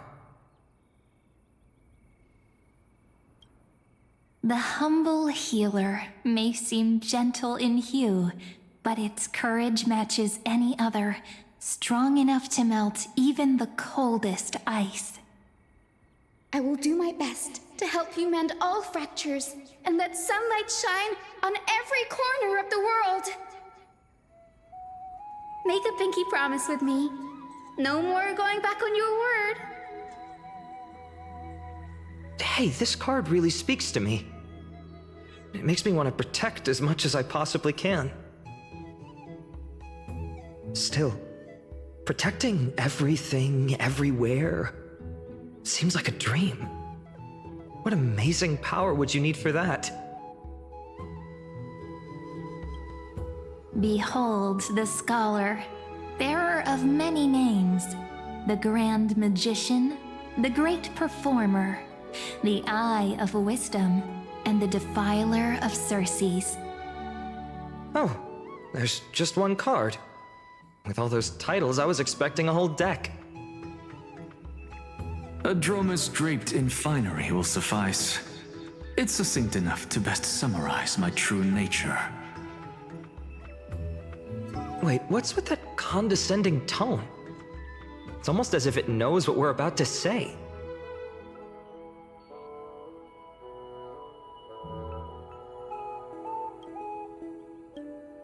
The Deliverer. According to the tripartite prophecy, This card means absolute harmony and perfection. In fact, it's the only oracle card without a dark side. What, no divine whispers this time? Oh, silly. This is simply the card you drew for yourself. The sleepy village of Ides Elysiae, in just one fleeting moment, welcomed an array of legendary figures. The Weaver, Gatekeeper, Ruler, Traveler, Servant, Healer, and Scholar. Their stories and wishes showed the village boy glimpses of a world larger than he'd ever imagined. They brought tales of raging battles, of cities crowned in holy light, and of wonders beyond his understanding. Each story so far removed from his simple village life. Once, these were just images on his friend's oracle cards, and yet destiny now stirs in resonance with the maze. And now, they are right in front of one's eyes.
The Deliverer.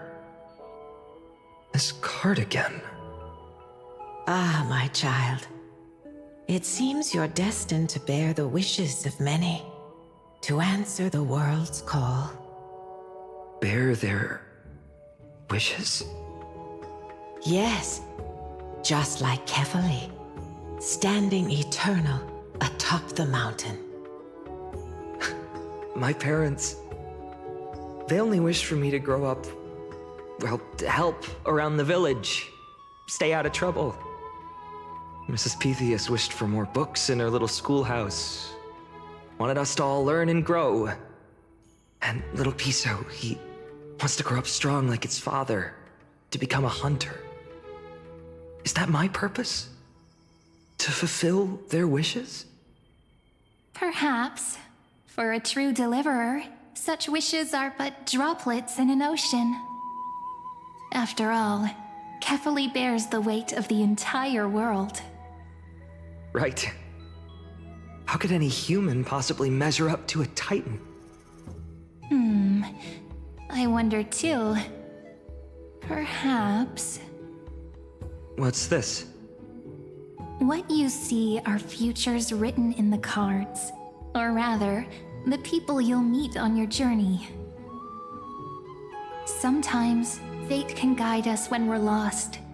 Let's consult fate itself.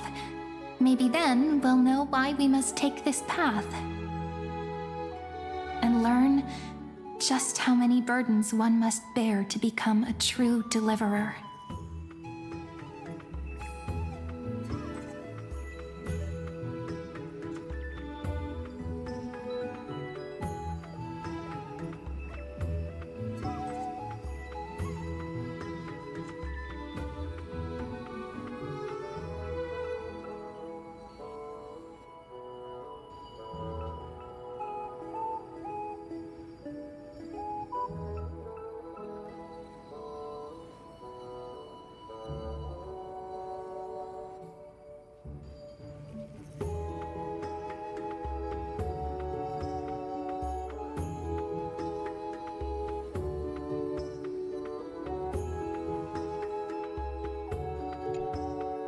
Well, if it isn't our little deliverer. My wish. Just let me wine and dine and soak up the sun for another millennium or two. I mean, what's the point of dying rich if you never lived rich? Right, Princess Homebuddy? Cypher, that's not how I see it. My one wish is to find that missing piece in my life, to feel someone's embrace once more. That warmth. I've felt it before, and it's my dearest memory. And speaking of riches, for someone with all those treasures behind your divine power, you've led a pretty cheap life. Ouch! Where did that come from? Right for the jugular, huh? What about our friend from the Grove? My wish came true before I touched the sky. I transformed my healing power into gentle sunlight, distributing it equally to every life I cherished and loved. You two are so selfless, aren't you? No surprise Aglaya wanted you for the flame chase journey. You know what? I did have one wild dream. To know what it feels like being born a noble lady, drowning in riches. Just think, if I traded places with that seamstress, me in the mansion, her on the streets. I'd like to see if she'd still become the gold weaver then. Maybe I'd even take her place.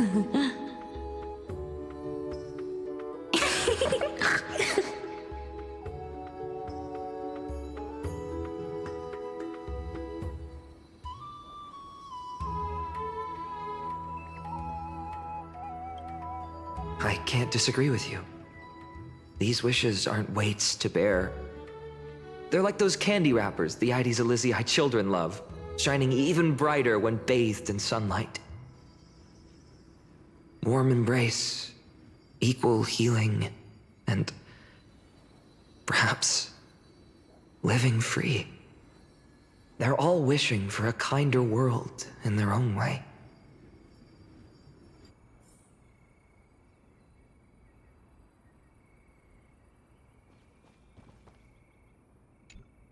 Personal wishes?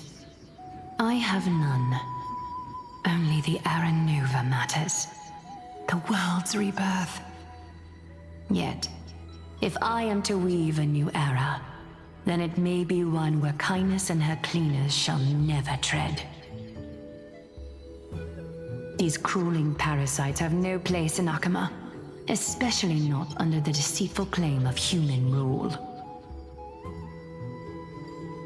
That noble lady, the way she speaks, it's like ice in my veins. Huh. Not exactly the warmth I'd expect from someone selfless. Teacher, perhaps you could share your wishes with us? Oh, Snowy. You want to know about our wishes now? I wish to meet Trian again, in the sea of flowers where the west wind ends. And Aggie, I want to see you shed that golden thread cocoon around your heart. Just once more. Smile at us again like that bright-eyed girl in white who stood before the Yanisopolis temple. Finally, I pray that the footsteps of lost souls no longer wander aimlessly. Instead, replaced by the bright songs of prayer. Are we wishing for too much? Well, let's say these 3 wishes represent Trian and Trinan too. Those wishes are truly wonderful. They even stir something deep inside me. Then we can rest easy, because only you can make these wishes come true. Only me? Mark these words, Snowy. See you tomorrow.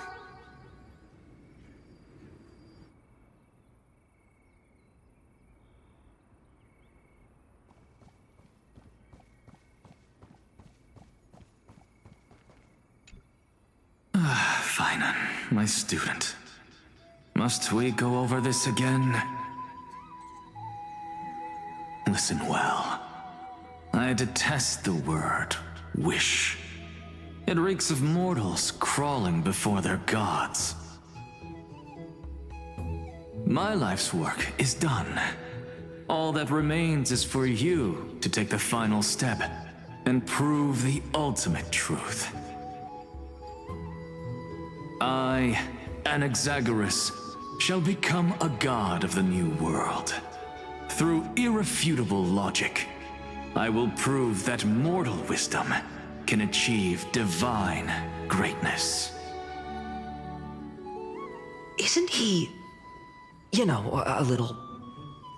I mean, I just daydream about hero stories, but he's fantasizing about becoming a titan?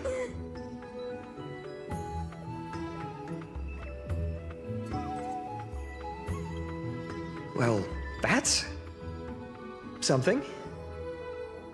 Could I ever be that sure of myself?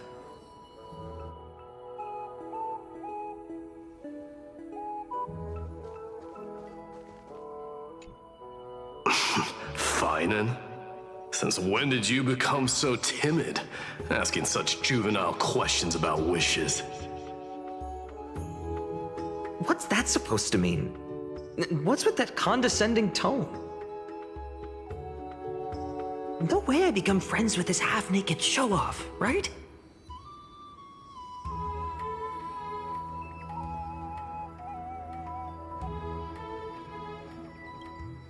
Horrifying. Is that really something I'll enjoy one day? What are you mumbling to yourself now? Whatever. The wishes of the Kremnon warriors are done, but I survived 1,000 deaths only to fall to a coward's blade. That masked flame reaver who struck from behind. Finan, you look... Never mind. That blank look tells me you're completely lost. My wish is simple. One honest duel, face to face, blade to blade. Then I'll strip away that mask with my own hands. Nothing but violence and vengeance. This person's wish is nothing short of brutal. Still, those eyes burn with the noble pride I've read about. This wish, I shall not forget.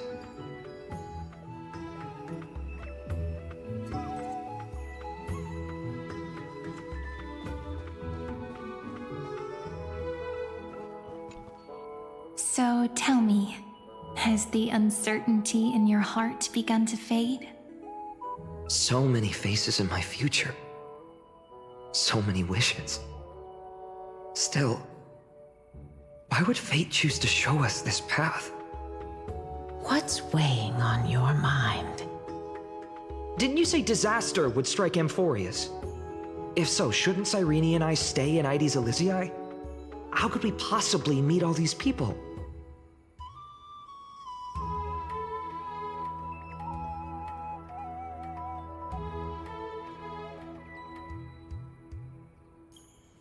If that's true, then who will protect everyone in Ides Elysiae?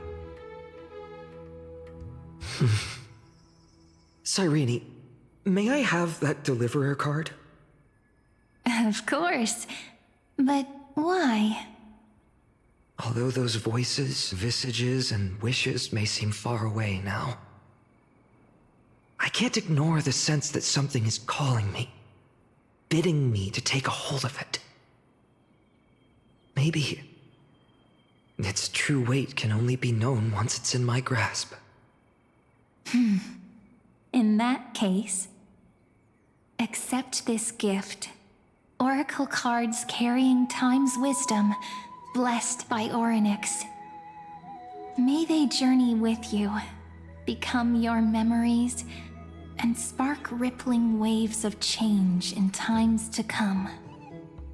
I'll hold these words close to my heart. But now that I'm holding them, they don't seem all that different from ordinary playing cards. What? What's happening? Everyone, we've got big trouble, Mimi! Burning, smoke everywhere. It's all coming from beyond the maze! What's going on? It's here. The seeds of disaster have already taken hold, sooner than we had foreseen. This time, not even the Veil of Evernight could shield us. You mean Ides Elysiae will be swept up in the prophesied catastrophe? I'm afraid so. My children, take shelter in the Membrance Maze. One step outside, and this horror will consume you both. But my parents, the whole village.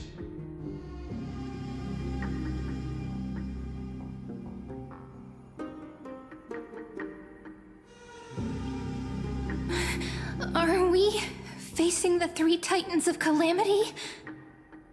This is beyond any titan, beyond any danger you could overcome with strategy alone. It's an unspeakable horror that twists all life into abominations that never bleed nor cry. Even titans fall to its corruption, burning from within until only empty shells remain, knowing only death and destruction. The Black Tide. That's what this calamity truly is. It consumes all in its path, sparing none but the Membrance Maze. Not even titans can... Yes. So please, don't leave this forgotten realm the gods abandoned. You are the first to uncover our presence, and the only two who can enter the maze. We don't wish for you to throw your lives away. Finan, what path do we take?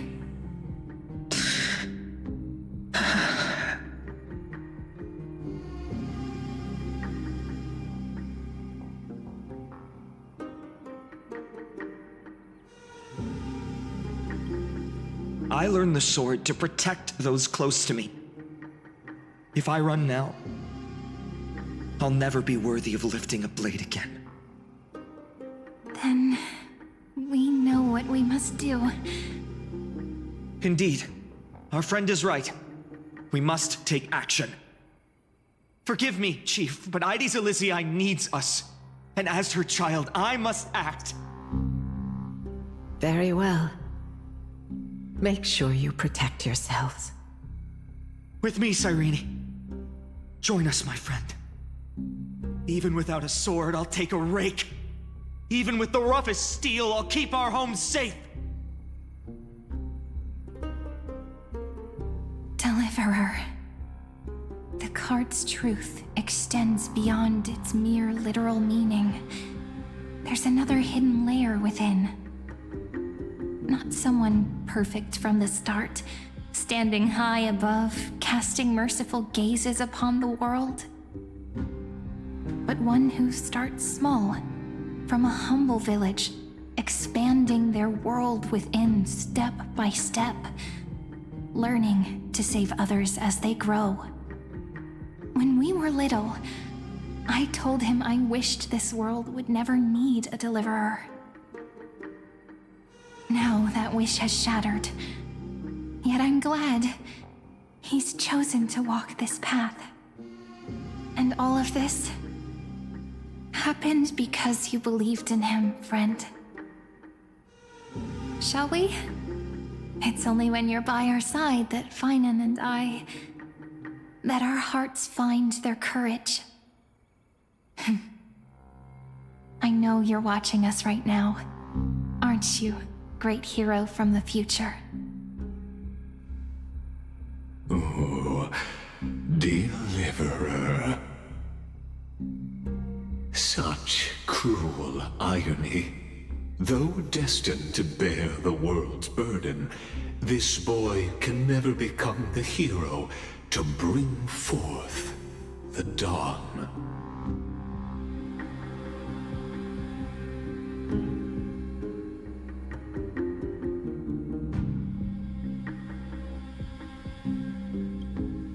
Follow their path. Bear witness as this man, forever denied the mantle of hero, takes his first step on the path to deliverance. Watch this memory play out its final act. See with your own eyes how everything began. Then you'll see why his dream of deliverance was always destined to become this world's requiem.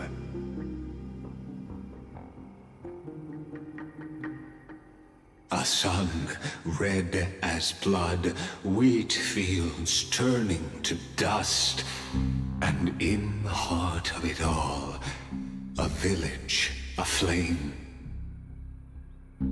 In that moment, the boy stood in what felt like the end of existence itself.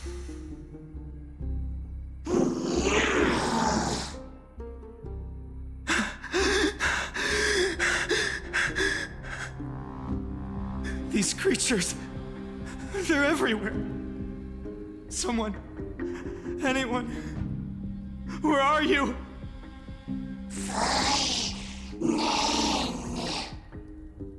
No, it can't be.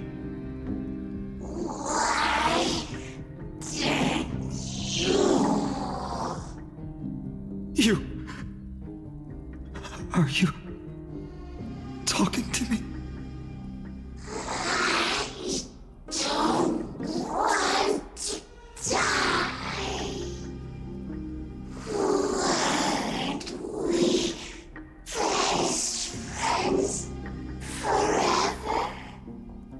No. That ribbon. Olivia. No.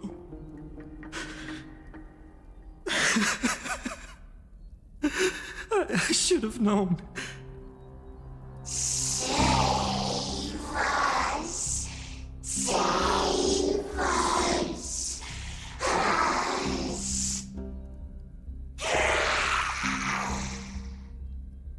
Please. No. Stop. Please stop.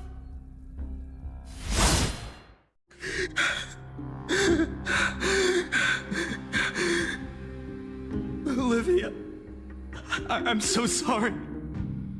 And these monsters, they're all... Why? Why is this happening?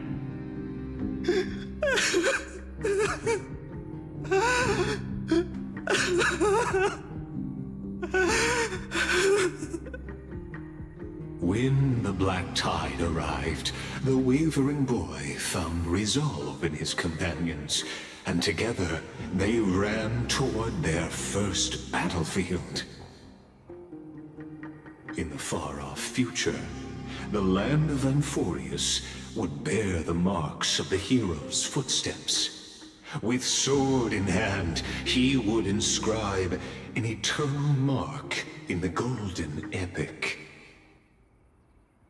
And when dawn broke over scorched earth, a boy, covered in wounds, buried the dead one by one, his silence heavier than the earth he moved. His home, his past, his name, all buried beneath the soil. His feet carried him forward, over the pillar of stone, beyond the chalice of plenty, through the deadly fogs of the hand of shadow. He wandered without direction, like a withered leaf drifting in the wind, through countless city-states. The smiling visage of the white-haired swordsman was etched into memories. Yet he did not walk without purpose.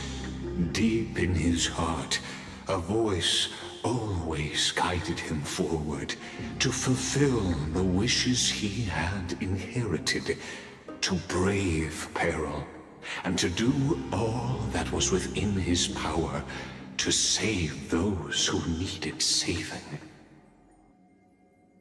Those words his friends spoke long ago, when his journey began, lingered. Protect those who must be protected. The words were few, but they gave him all the certainty he needed. That's what it means to be ordinary and choose to be more. Onward he walked, until the call of the flame chase journey thundered across the land. In the vision painted by prophecy, humanity would triumph over the gods, seize the core flames, and ignite a new dawn for Amphorius. Yet losses are a constant on the flame chase journey, where life too seems as small as a speck of dust. Only one who treats the world as their teacher can bear its eventual destiny. Are you prepared for such teachings? The voice within spoke, and he answered softly. No matter. My existence is of no consequence. When the Gold Weaver called, he answered, traveling to the holy city. There the elders met his warrior's spirit, with nothing but scorn, condemning him to the barracks in derision. No one saw it coming. Not the world, not even him. Yet, this nameless recruit stood at the gates of legend. And there, at last, he found the ones who would walk his path right beside him.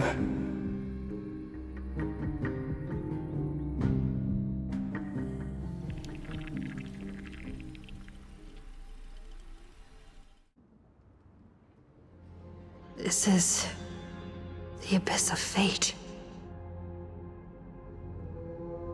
Hold on. Finance here too? And is that Mighty and Trinen? And now, Act 2 of our immersive drama unfolds.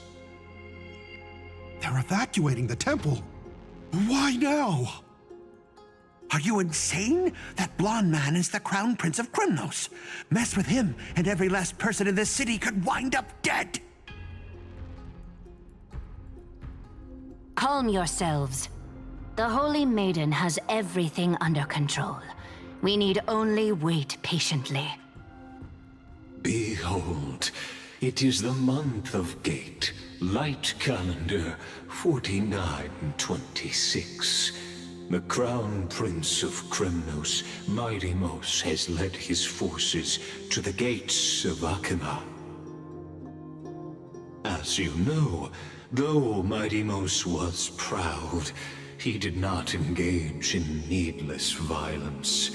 He challenged the elders of Akima to a duel, not for glory, but for the rights and dignity of his people, to ensure they wouldn't live as second-class citizens in foreign lands.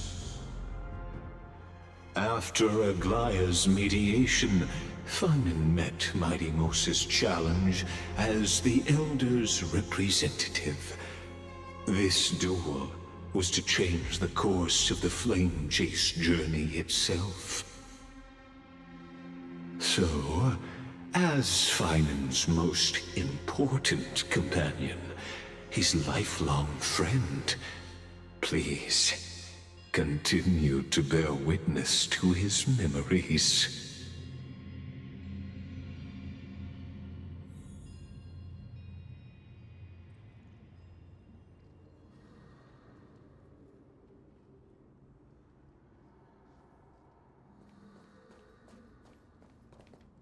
Is this your idea of an honorable duel? Bloodshed isn't the way. We and Aggie don't want to see Chrysoseirs turn on each other.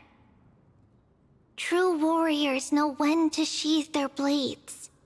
The impartial Talantin shall oversee this duel. You need only place your offerings upon their scales. Something that has more weight than the fate of the world. Which means only those who understand the world's weight are worthy to carry it. Is this how you plan to test our convictions? Well, Kremnoan, looks like you won't be able to punch your way through this one. It makes no difference. One last chance, new recruit. Walk away, and I'll spare your life. Otherwise, come and face me. I'll give you a warrior's death. Hard to imagine they once clashed like this. Holy Maiden, I can't help but feel like a pawn that has stumbled into some greater political game.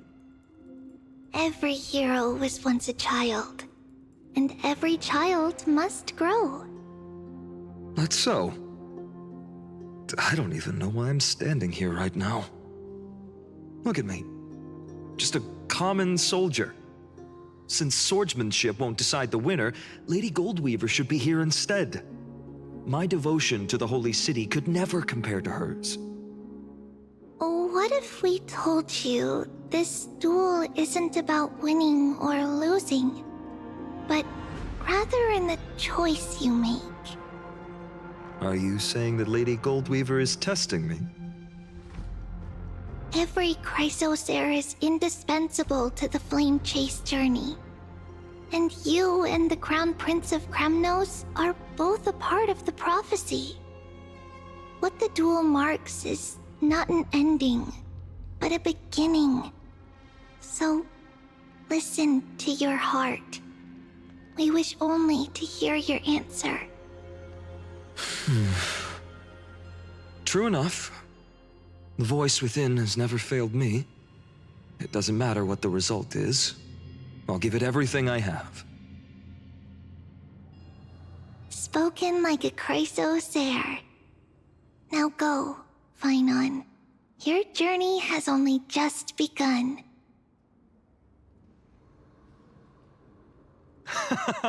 That's right, comrade. It's time for us to teach that proud prince a lesson together.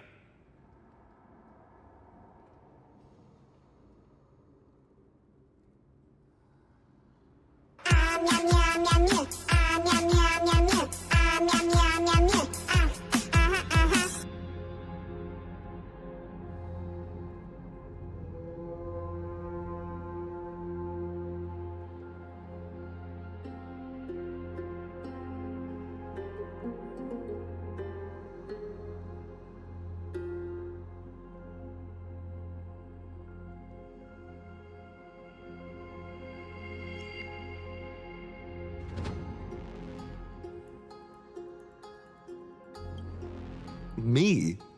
With him? Don't joke around like that. Still, on the topic of the Temple of the Three Fates, here we are, at the Temple of the Time Titan. And I don't even know how Cyrene's studies are progressing. We haven't really had much contact since I set out. Still, I hope she's doing well. Anyway, let's go, comrade. It's not every day you get a chance to see Talantin's scales of justice. What's going on? Did he just say Cyrene's studying here?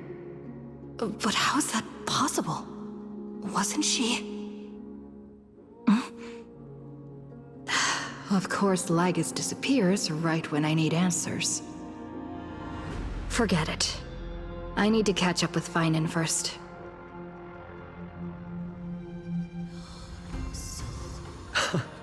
Amazing!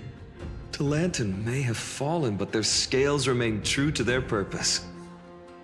I hope you still remember your purpose, new recruit. You seem awfully confident, Kremnoan. Let's see how you define the idea of weight.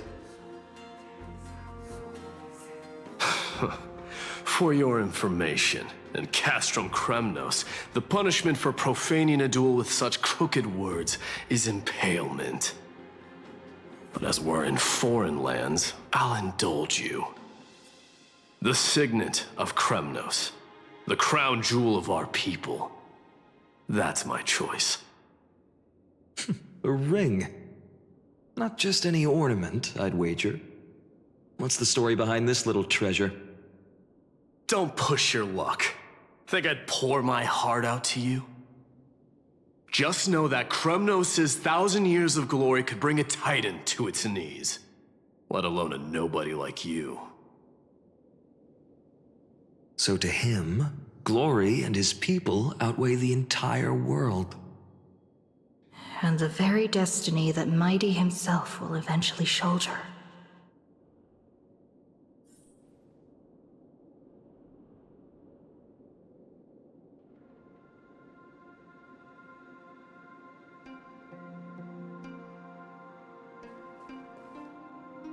Well, that's easy for you to say.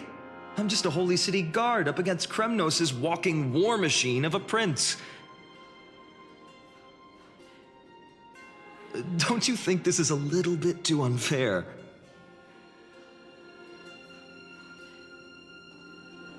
Don't overthink it, Finon. Trust your heart.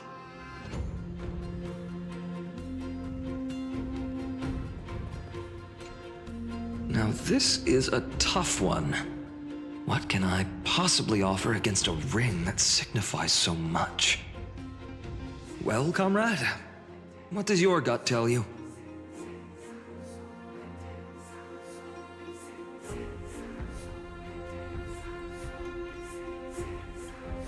Looks like we really are on the same wavelength. In the end, there's only one thing I can trust. The deliverer that appeared in my life on that day. How ironic. I can't even look at this card properly, much less follow where it leads. Just thinking about how my village was swallowed by the black tide makes my hands shake. The flames, the screams, my utter failure to protect anyone. Speaking rationally, I know it's not nearly enough. Hades Elysiae was just a small village. Its loss barely a scar on Amphorius' face. But here and now, my heart says something else. This card. It's everything I have left. Nothing weighs heavier. Perhaps that itself is the answer. Look, Finon. It's so nice to see you all again. Lady Treenan, Finon, and... hello. Seeing you here sure is a sweet surprise.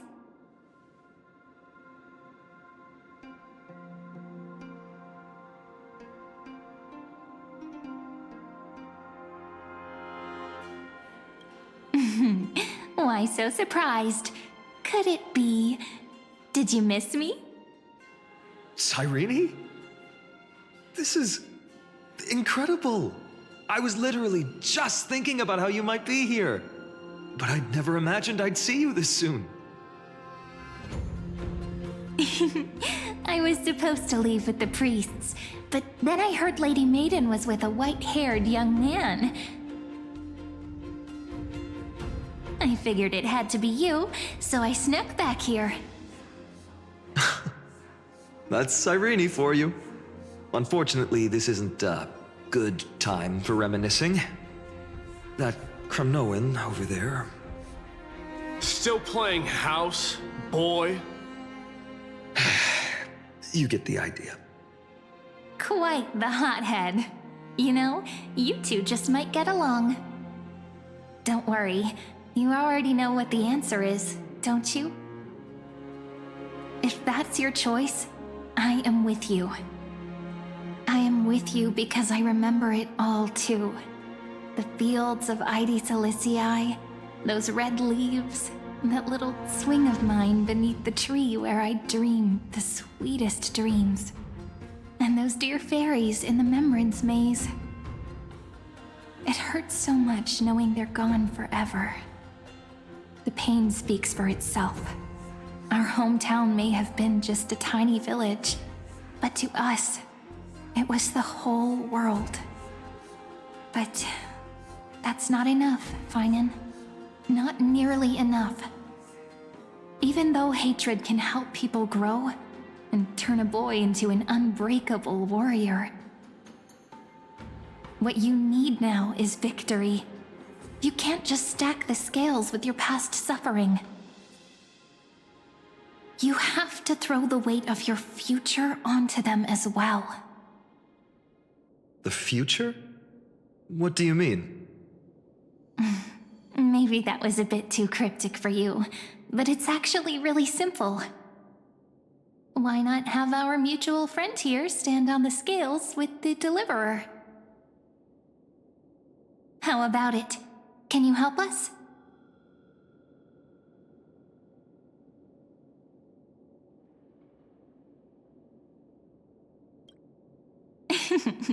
Relax. Our dear Crown Prince won't have a clue. Let's try that. The fate of Akuma hangs on this duel. I must claim victory, for their sake. I will stake everything I have. Stand with me, comrade, and we shall become heroes.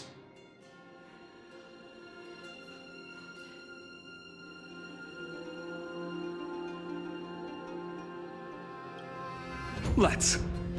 Together we'll prove that what weighs more than the fate of the world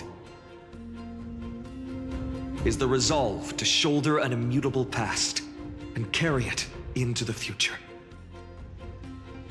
Talantin, the fair, the just, they of unassailable integrity. The challengers have made their choices. In the name of the Holy Maiden of the Three Fates, lower your scales, weigh destiny, and reveal unto us your verdict. Your offering is a card? Yes, a flimsy little card. That is my choice. Just know that it's called the Deliverer. Interesting. Very well. If you can beat me with this card, then that's what I'll call you from now on.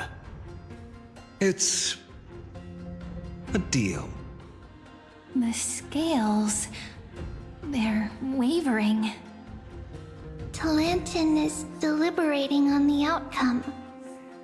It appears the convictions of both sides are equally matched.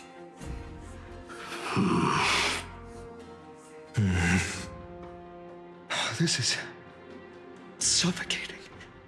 Like the whole world's weight is on my shoulders. But I believe what my heart tells me.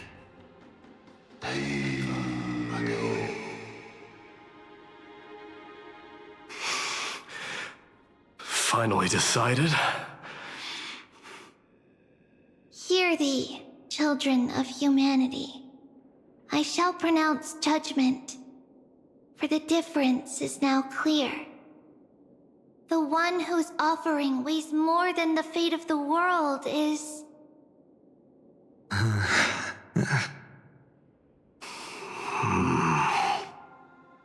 one from Ides Elysiae, the nameless hero.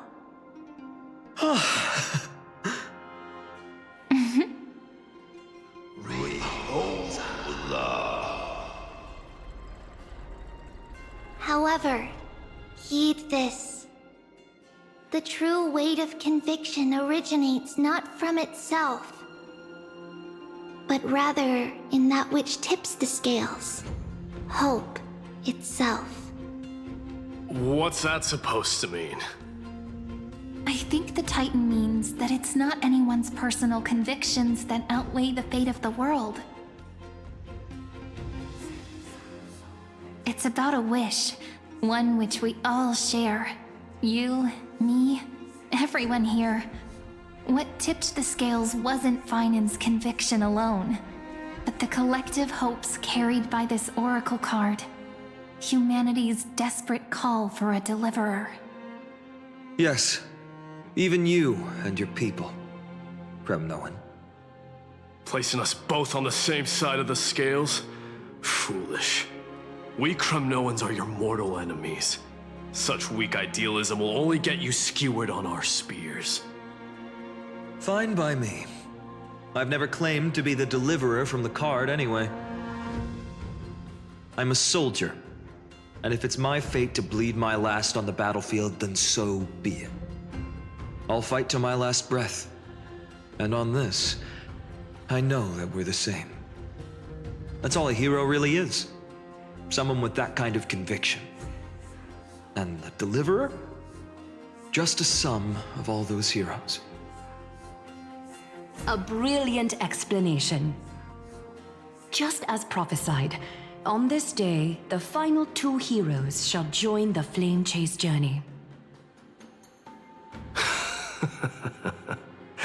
I should have known from the start. They all say Lady Goldweaver is quite brazen, but you're the first to even imagine that prophecies could persuade a Kremnos warrior. Oh, I have 1,000 ways to tame a lion. But this lion didn't come here for bloodshed, did he? The Kremnoans far outmatch Akama's forces, yet we haven't lost a single soul. That's no accident, is it? Do you honestly think Kremnoans, renowned for our love of battle, would show mercy? Your forces are equally renowned for their iron discipline. And so, we can only assume that this is on your orders. Perhaps Akama isn't as hidebound as the rumors say. You grasp the true marrow of power more clearly than those elders. Now that the wheels of fate are turning, what finer way to celebrate this fortuitous encounter than a feast? Follow me, brave Outlanders. Heroes of this world are as countless as the stars, and at this moment, we find ourselves gathered here by the light of the flames of the long night. History shall remember this moment. The prophesied Chrysos heirs now stand assembled, heralding a new dawn for Amphorius. You must see now how different this is from the flame-chased journey you traveled.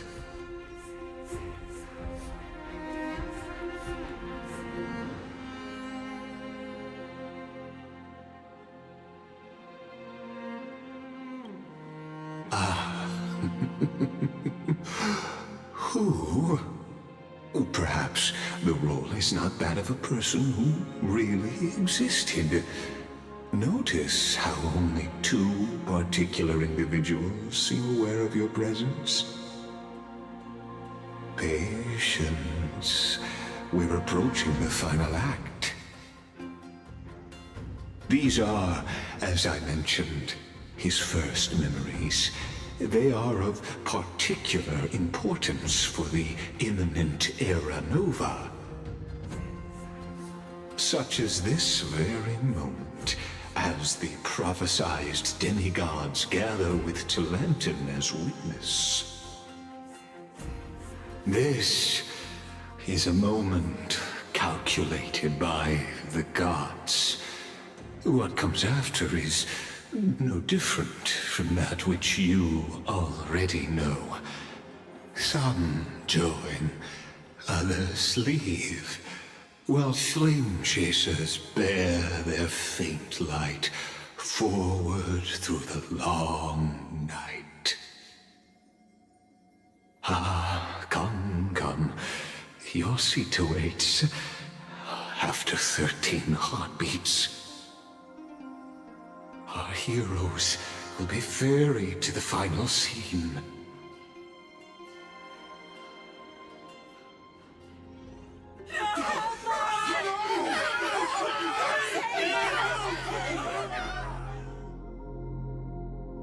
They say that the heroes of this world should be as countless as the stars.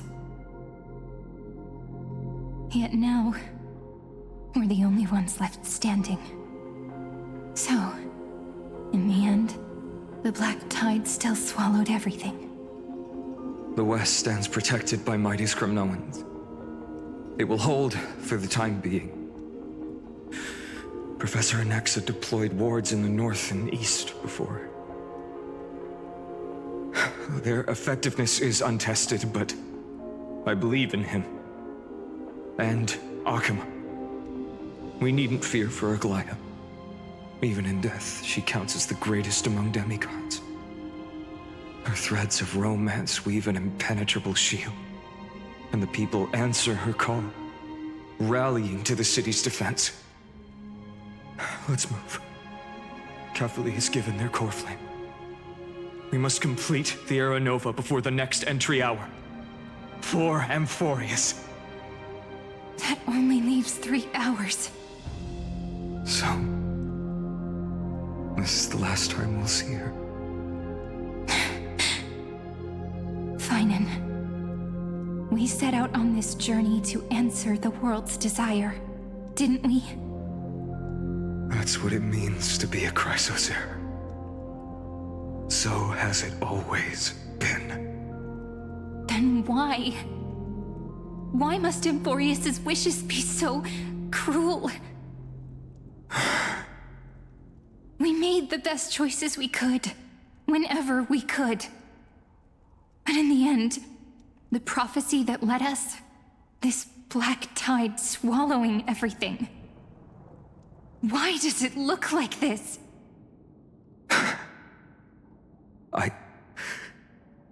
I don't know. We haven't had any other choice, except to move forward. Not for a long time now. Even if we only see the long, long night ahead, I still believe that through it, we'll find the dawn on the other side. Beyond these flames, a new sun will someday rise. So, to the Temple of the Three Fates. You'll take over Time's authority, and we'll return all the core flames to the Vortex. Then put this world's fate to its final rest. After which, we shall all face oblivion, or embark on one final grand journey.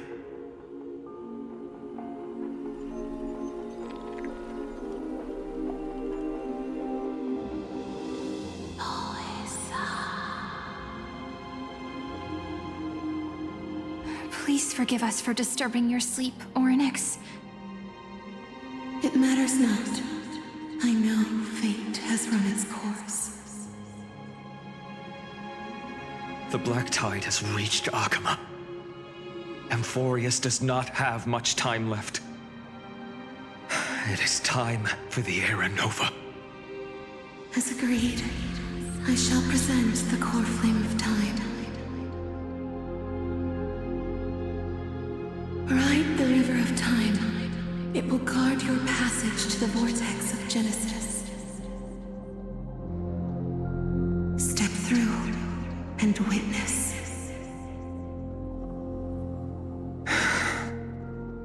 Professor Anaxa proved the truth of Genesis with his sacrifice.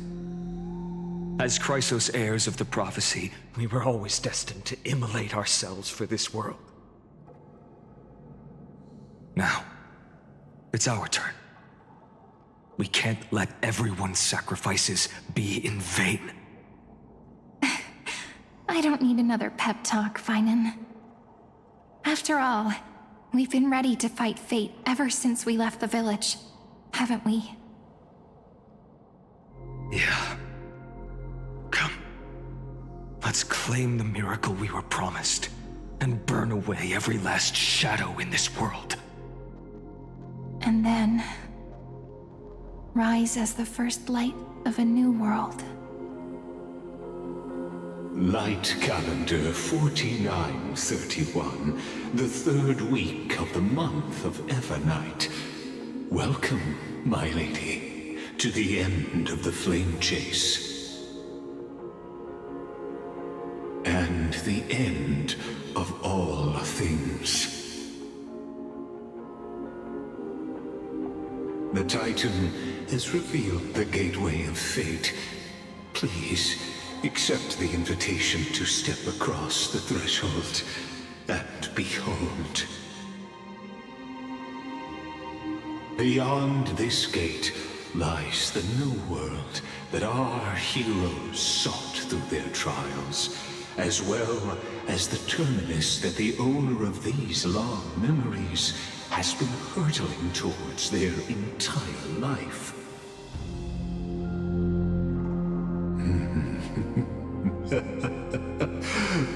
perhaps you'll find it all too familiar. Then you'll understand how the mortal called Finan shouldered the world's weight, how that same burden crushed him, proving that the so-called Deliverer is nothing more than Amphorius's own delusion, a pitiful fantasy that it could defy fate's decree.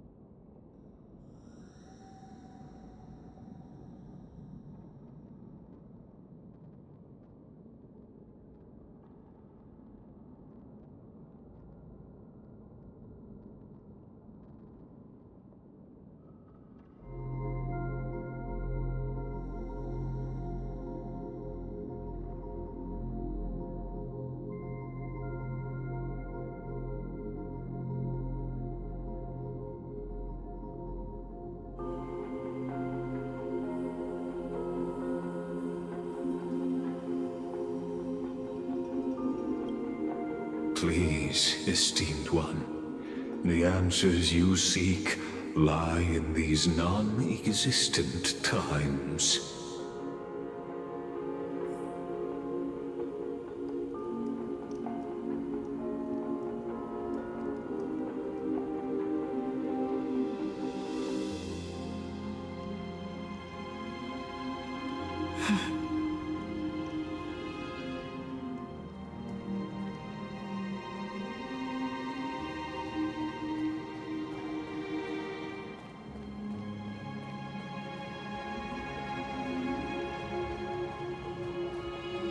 The future revealed by the Titan. Just what will we see? The future revealed by the Titan. Just what will we see?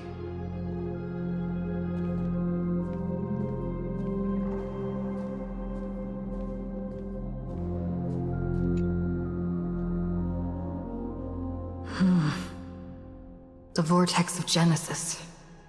So it is here. But just what is this? Life's but a walking shadow, a poor player that struts and frets his hour upon the stage, and then is heard no more. It is a tale told by an idiot, full of sound and fury, signifying nothing.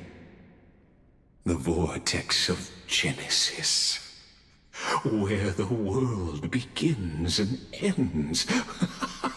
What stage could be more befitting of our final act? Come, I beseech you onward, buoyed by your surging curiosity. As an unattainable existence that has dwelled within his heart, beyond his reach, you have accompanied him through the march of years uncounted. You naturally have the right to view the river of time in its fullness, and to witness what he welcomed upon his arrival here. Every absurd and tragic ending. Now, if you would. My journey to the Era Nova. When the Era Nova comes, the skies will clear again. Oh, Deliverer, though you walk alone. Enough talk. Go. Make the Era Nova. So what if there's only one person? Now this is one solid excuse. Snowy. Beyond Make the the Era Era Nova.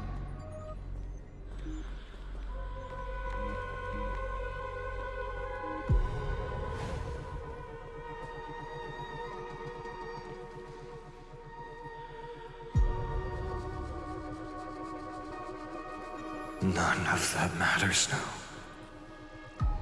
This brutal flame chase journey has stripped away my delusions. I know the future is in some peaceful paradise with gentle west winds, just waiting to welcome us to step in. This will be a romantic story like none that has come before. You think so too, right?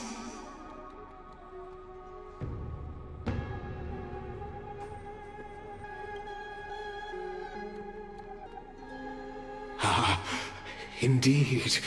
In his memories, such a scene replays over and over. Though the details may differ, this remains ever the same. All shall bid farewell to one, and that person alone will witness the miracle. A total of 33,550,335 times.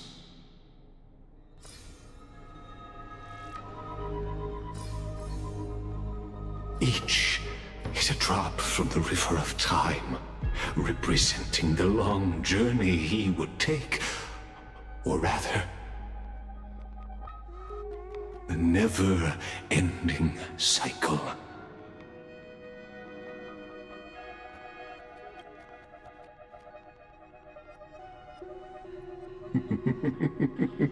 Sharp as ever, I see.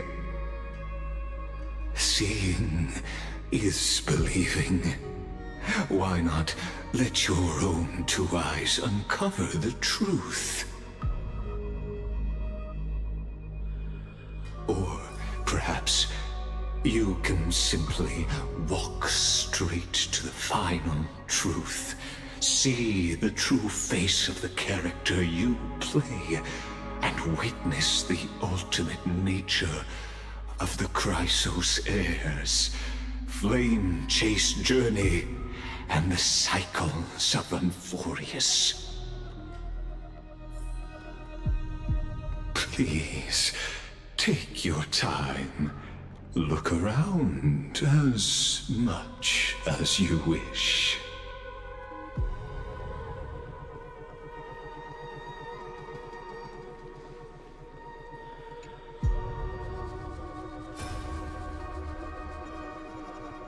Not a single soul to be seen. So this is how the vortex looks at the end of days.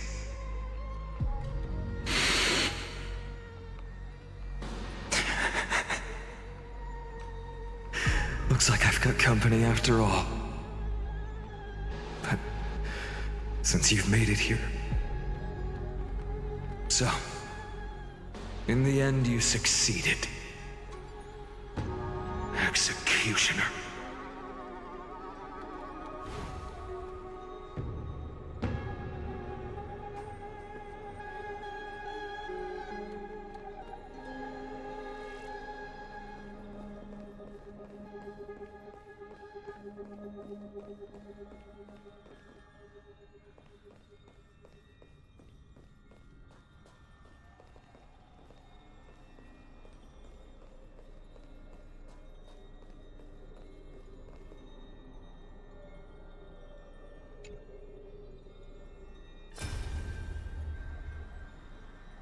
Castros, didn't you?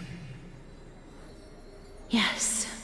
I've become Death's demigod, and shall never again walk the world of the living. What you see is the surging of the river of souls, brought on by the countless dead feeding it in these dark times. They cry out.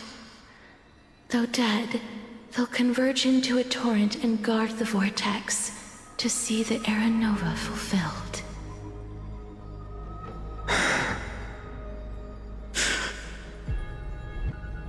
I will take all the wishes of the departed with me. Please, everyone, fight with me to the very last. I hear them. The dead hail you. They're prepared. Go on, Deliverer. We'll keep that executioner in our shadows. The path before you leads to light and eternal flames.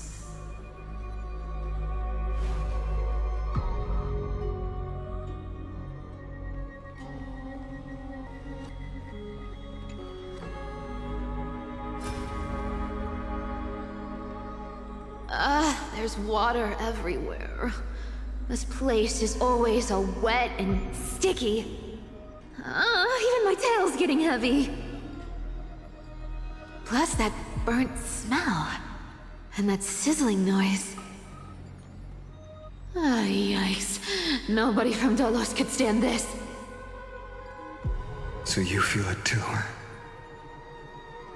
Go on then. I'll handle the filth. Do what you need to do. Let me fight with you. Better odds with two. Hey, remember what the seamstress said? You know what really matters. Yeah. I'll leave it to you then. Wow, someone's not shy. Just so you know, I'm not in the business of making losing deals. I'll distract that executioner. You go turn the world's biggest lie into truth. Let me become the first wind of your new world.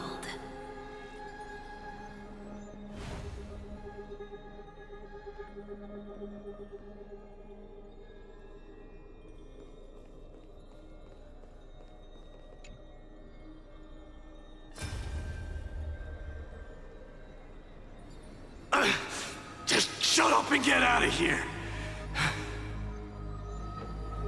Are you crazy, Mighty? Immortal or not, even if you're the demigod of strife. Oh, I'm still no match for them? No, I know you can.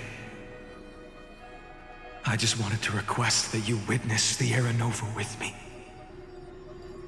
Together, let's prove that we're enough to transcend the prophesized fate.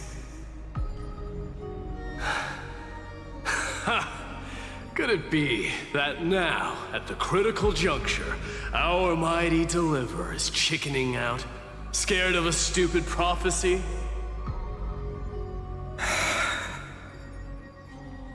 I'll transcend the prophesized fate.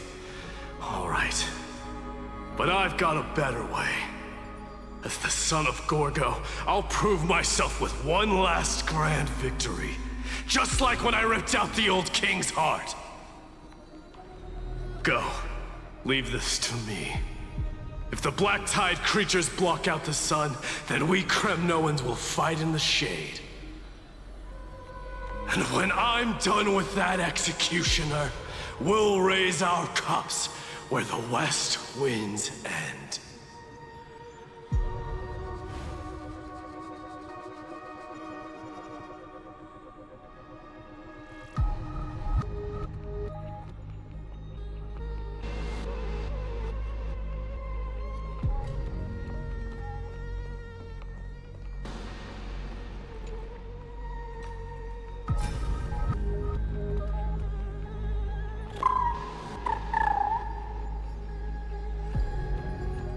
Hey, little one. Are you scared?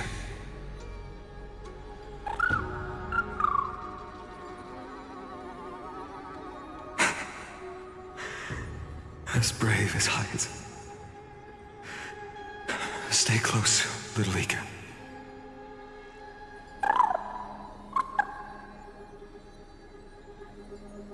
What? No, not you two.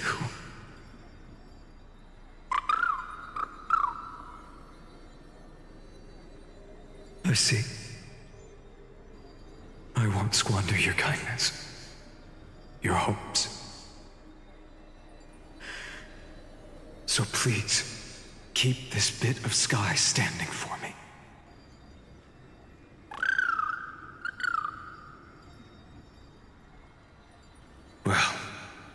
Now there's one last thing I need to do before the Era Nova. Come, Executioner. Let this patch of clear sky show me where to strike.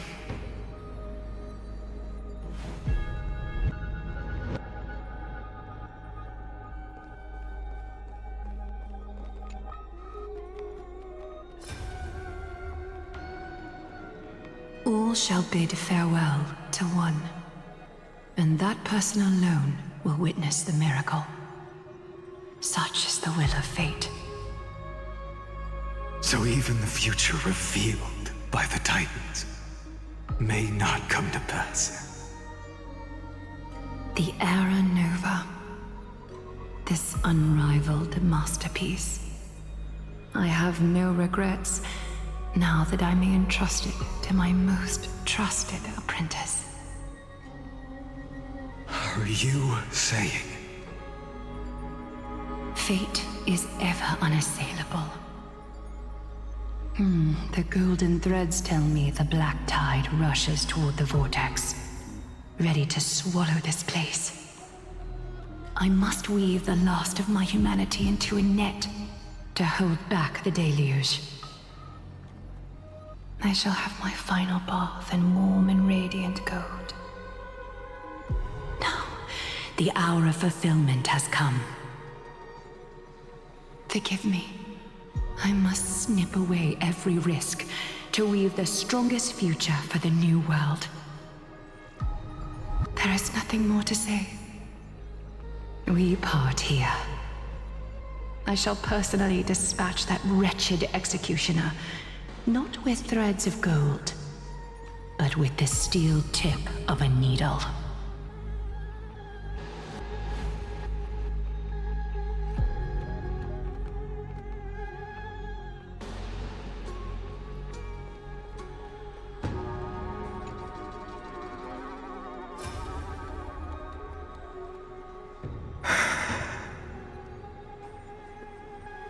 Treeby, look. We made it to the vortex. That prophesied future. The flower fields where the west wind ends. Era Nova. We're so close now. You can't speak anymore. Please. Allow me to pause just a moment before I keep my promise. Let me answer your cruel fate by tearing that executioner's heart from the void.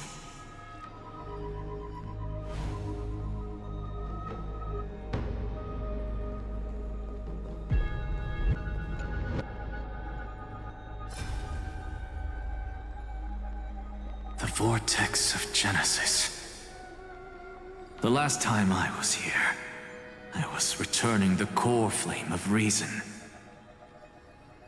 I didn't have the time to observe it in too much detail back then. But a holy sanctuary of the Titans looks more like their frozen crypt to me. Well, all the core flames do lie here now. It's my honor to walk the final stretch with a mind such as yours, Professor. Oh, getting ahead of ourselves, are we? Have you forgotten so quickly?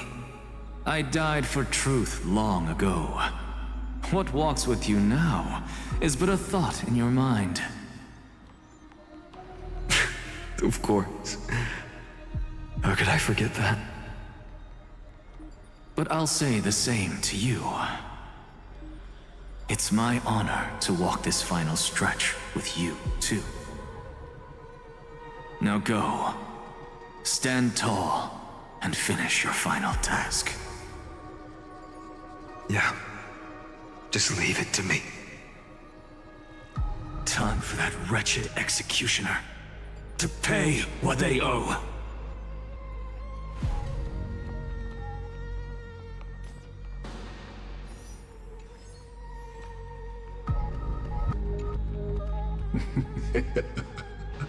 You really think you're prepared? Allow me to give you a warning most earnest. Once you see what these memories hide, the world's course will be forever irreversible.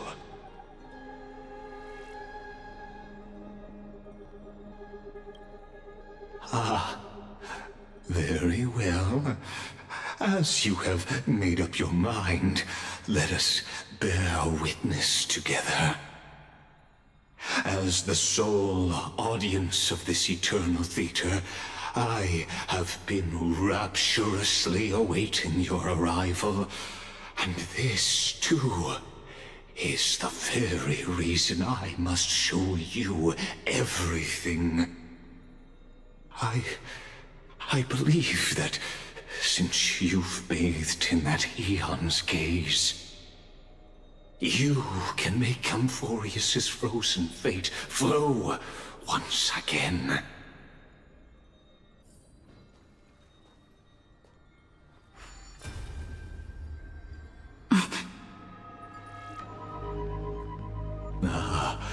Feeling a bit lost? As you now see, this scene marks the final act of the drama Amphorius. The final eternal recurrence created by this man's hand, and the last one this world shall undergo. Behold, at the swordsman's side stands one he has sometimes called companion, other times comrade, that nameless hero absent from the annals of history. She is the swordsman's ideal in his youth, the deliverer that guided him resolutely onward through fantasy. And now, in the name of the Nameless, she has become an essential and inseparable part of the epic of Amphorius. And this time, under her guidance, what choice shall the hero make? Whither shall the fate of the world flow? And what is the ultimate truth of the nature of Amphorius? There are many mysteries yet to be unwound, but if I may, allow me to temporarily yield the stage to one far more fitting. Please put your hands together and give a rousing round of applause for they who will reveal the answers and bring about the final end of the 33,550,336th flame chase journey. The master of the countless memories we saw, the other important actor now stepping into the vortex. They who have already burnt their own self to cinder, the Flame Reaver.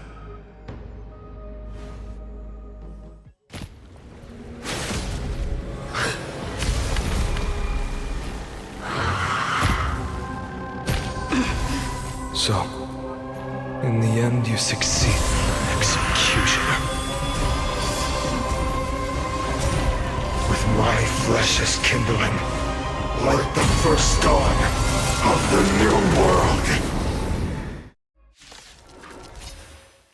The time has come to once again start everything. Ready, set! Riding the west wind, away we go! Come on, I choose you! Me! Everyone's been waiting for us. Dispel the gloom, restore the skies.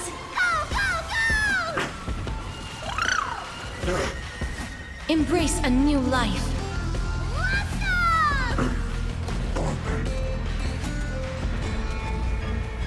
May death protect us! As you wish. Me. Wiltir. This world is a fall. Wait. Embrace a new life.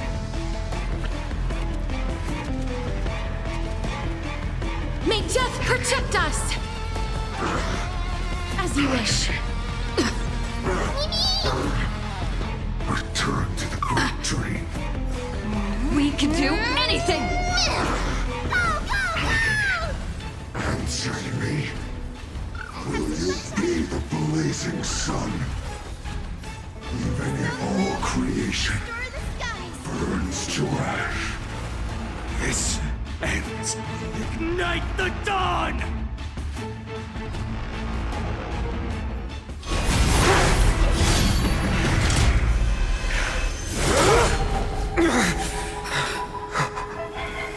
How is this possible?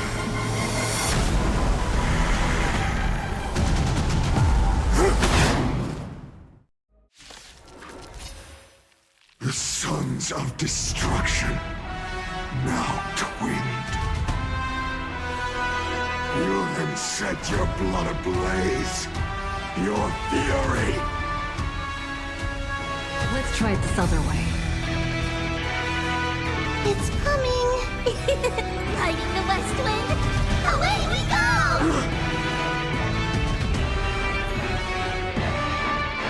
I choose you! Min. Wait. Me. Wiltir. Embrace a new life. Torment.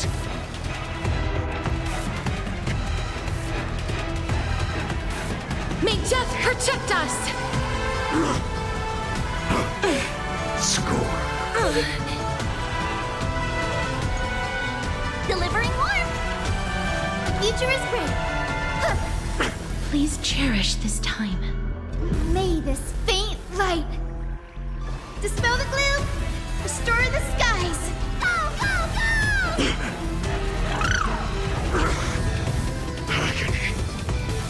As you wish.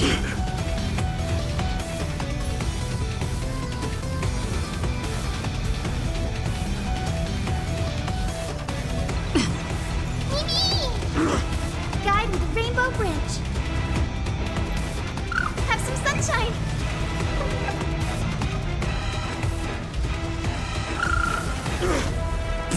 My fury. Trust me. We can do anything! Embrace a new life. Is it coming? Riding the west wind. Away we go!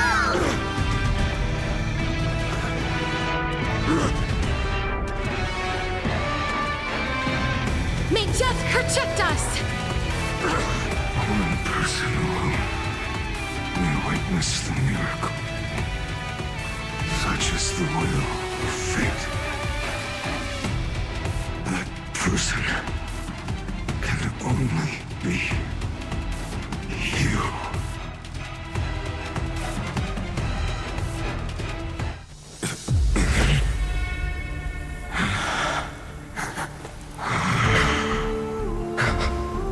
Why not let wrath incinerate fate?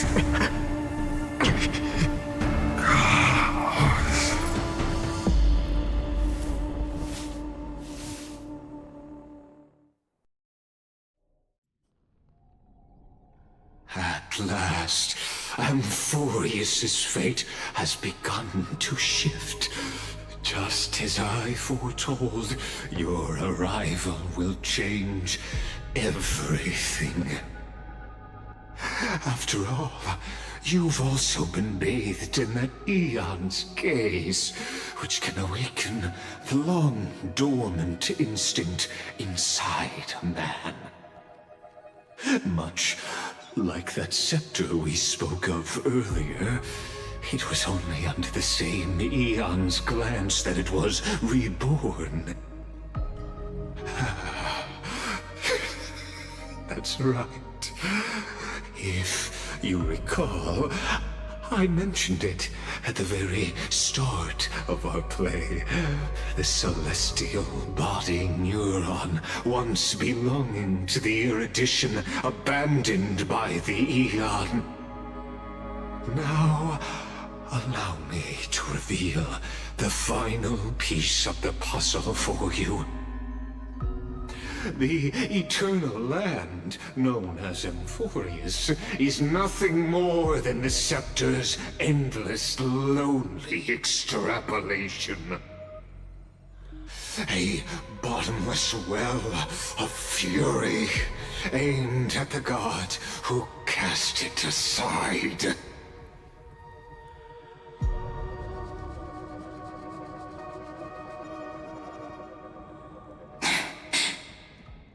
Finan, we set out on this journey to answer the world's desire, didn't we? That's what it means to be a Chrysosaur. So has it always been. Then why? Why must Amphorius's wishes be so cruel?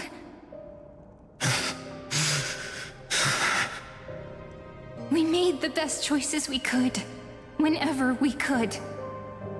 But in the end, the prophecy that led us, this black tide swallowing everything. Why does it look like this? You see it too. Those burn marks. The flickering cubes. They're not a tide at all.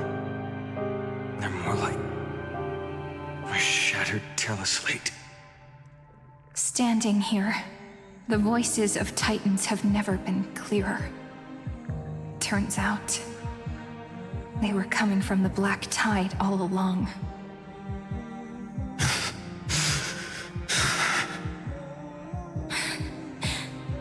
Is that Amphorius crying? Or maybe it is screaming at its creator. That it's God. Finan, do you still remember when I was little? I had a dream. A dark, cold room with nothing but Orynyx's curtain glowing like crystal. The curtain seemed to contain all of Amphorius, where strange and fantastic dramas played out within. There were countless versions of us, from countless different worlds. Perhaps it wasn't a dream. Yeah. As I gaze out at the world before me, those sorrowful thoughts have become reality. So, this is the reason the sky was sealed. Amphorius is merely a larger ID Silicii. We are just characters in this tiny world, following the prophecy, stepping onto the same journey over and over.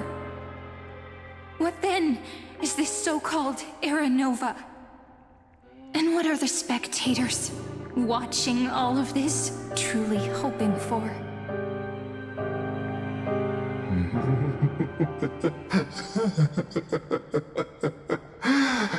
As a reward for reaching the end of the world, let me answer your questions. As the Theoros, I have observed. Thus is the synthesis of the prime mover of life formed.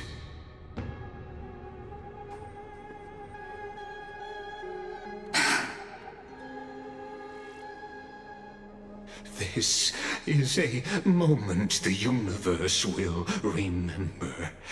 After millions of extrapolations, the experimental environment known as Amphorius has finally achieved results.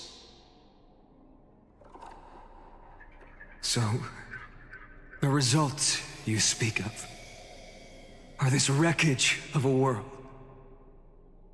We all gave everything we had, returning 12 core flames to recreate the world. And in return, we become nothing more than sacrificial offerings at the end of everything. Exactly. The Titans are Chrysos heirs of the past, and Chrysos heirs are the Titans of the future.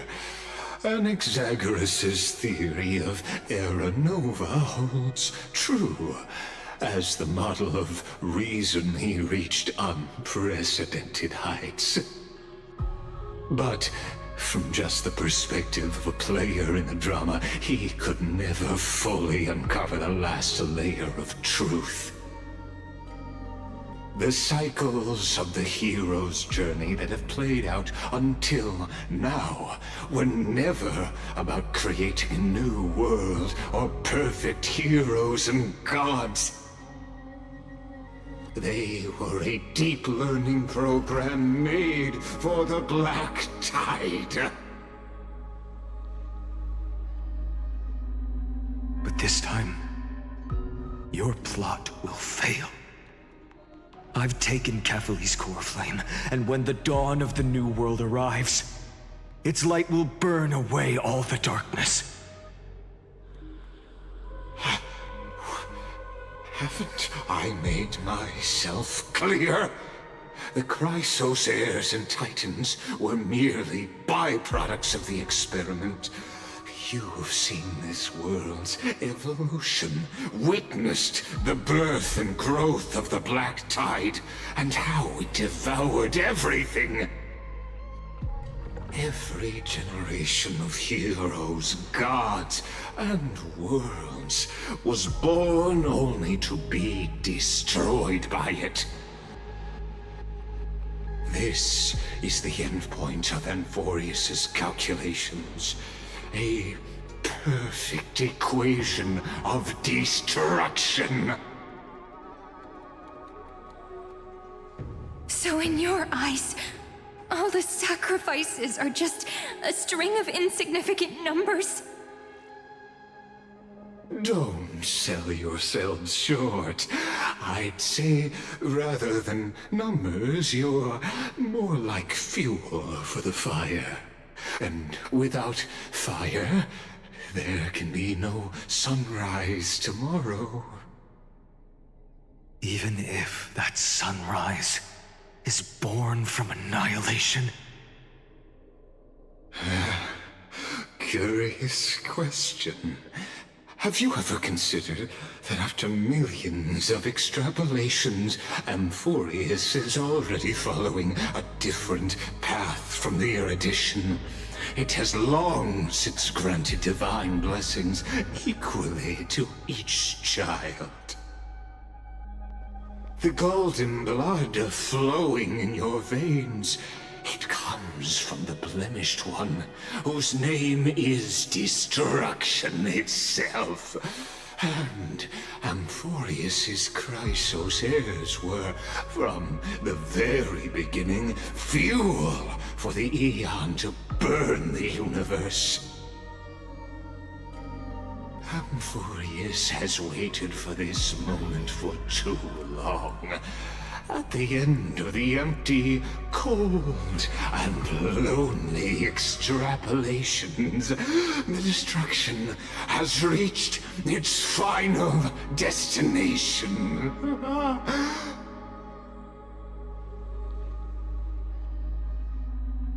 Nikos 496. Philia 093. No need to feel regret. This generation of Chrysos heirs is the most outstanding model, and you two are the final factors. For you, the era nova is no lie. Just step forward, embrace the black tide, and accept the Eon's gaze. You will come to life from a stream of cold numbers. Along with all those who have passed, you will run toward the real universe, fulfilling Amphorius's long-held wish. In the name of the Lord Ravager Iron Tomb, unleash its fury and destroy the source of all this tragedy. Or we could always choose another option. Like you said, Amphorius is just an experiment, and we're the participants. We can only walk along the predetermined path toward the ending, under the watchful eyes of the stars. But that also means that there isn't just one Eon who can cast their glance at Amphorius, right?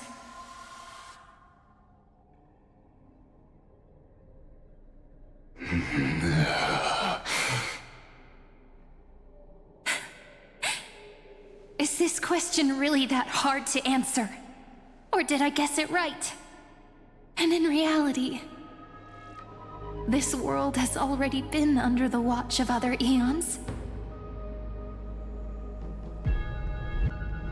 It's strange when you think about it.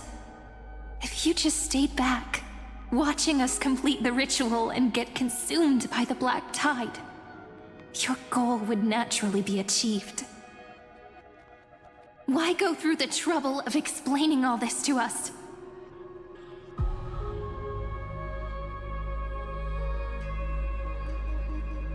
You're pretending, revealing the so-called truth just to deceive us, covering up another possibility.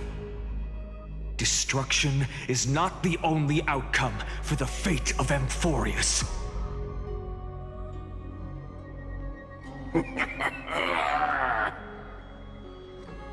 Do you two really think, as petty little demigods, you can change the outcome written by the stars? What makes you think you're capable of doing that?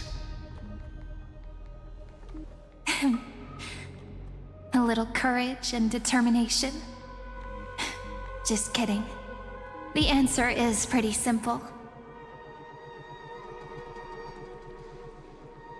But we're not gonna tell ya.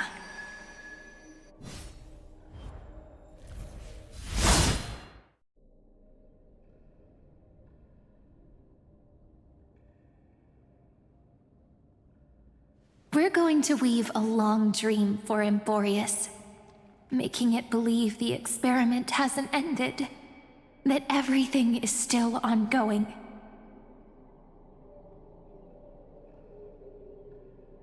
With just Orynyx's power, though, it should be impossible to achieve this, right? Yeah. So, I can only place my hopes on that childhood dream. And the god behind Orynyx that appeared in that dream. Now, I can say with certainty, time is the page on which that Eon records Amphorius. If it fades from existence, and all that it records is lost among the stars, that Eon will surely direct their gaze here. And it will be a glance that spans time and space, granting each incarnation of me the power to reset time, imbuing my soul into this ceremonial blade, and creating an endless flame-chased journey. I understand. Then let me step into the cycles. and continue Amphorius's grand design. To deceive the gods, deceive the world itself. But to make time vanish from this world, that would mean you...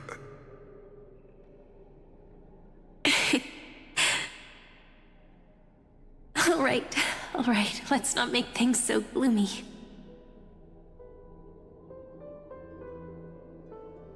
What we're about to embark on is the true hero's journey, so... Come on, cheer up a bit, okay?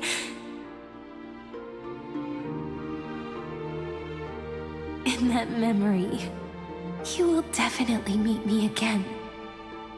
A little Cyrene who knew nothing, lying on a soft patch of grass, feeling the light breeze, dreaming of the distant world. Tell her about the flame chase journey, and then let her become a romantic part of this story. I believe every Cyrene will make the same choice.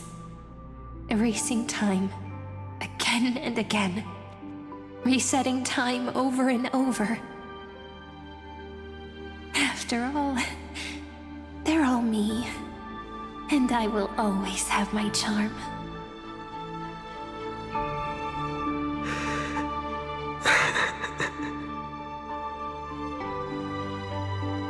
Then, I'll fall into a sweet dream, disappearing in some small corner of the world. Quietly, waiting for the day when that next page is turned.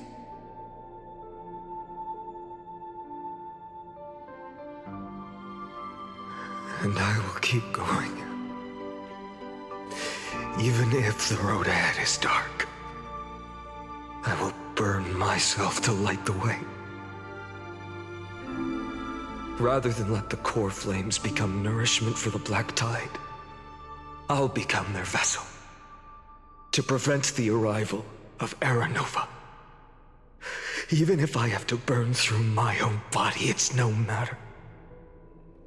As long as I don't extinguish, the flame chase will never end. Until Amphorius welcomes a true dawn. The girl who watches over time, and the warrior who carries the world. Now, let us fulfill the duties of time and world-bearing. Honor the past and forge ahead.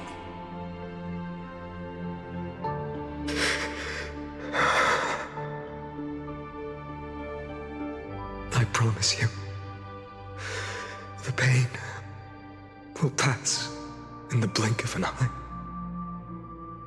You need to hold tight to this ceremonial blade. After I'm gone, it will take you back to the beginning of time. The start of a new story. I believe that in that story, or in countless stories, each alike yet unique, everyone, all the companions who sacrificed themselves, alongside the deliverer we once dreamed of as children, will reunite beneath a vast, endless sky. If we can never break free from this prison, I will stand my ground until the day someone shatters this endless cycle and writes the final chapter of Amphorius's fate.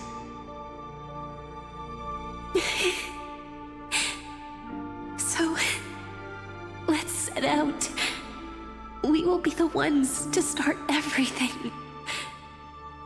Carry the primordial chaos, just as your name suggests, and bear this world we hold so dear.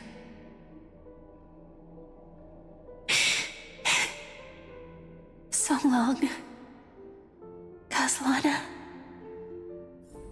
As the Theros I have observed, Instruction synthesis is formed.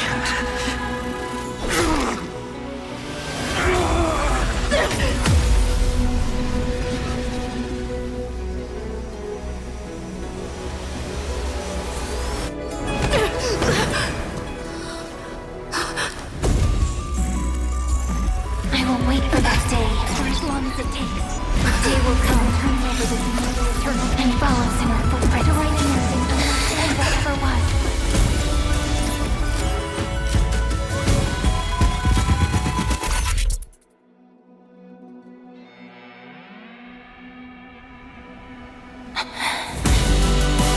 That will be a romantic story like none that has come before.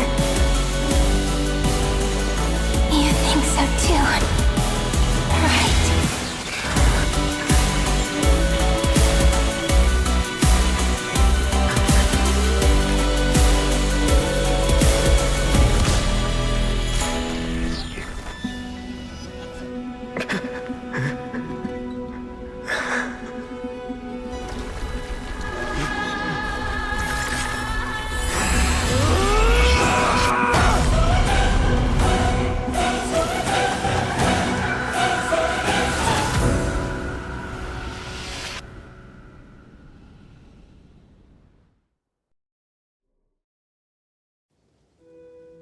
The world is collapsing, and the people are crying. We too must part ways here.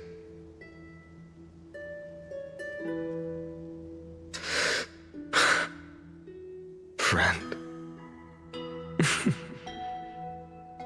Ides Elysiae, the little village of my childhood. The gentle breeze and the sound of waves still linger. Everything is as it was. It feels good to take one last look. You know, this is just a corner of the memory. The real Ides Elysiae. I know. I'm here to say goodbye. We might not see each other again. You can stay here forever. And time will stand still for you. Let it flow.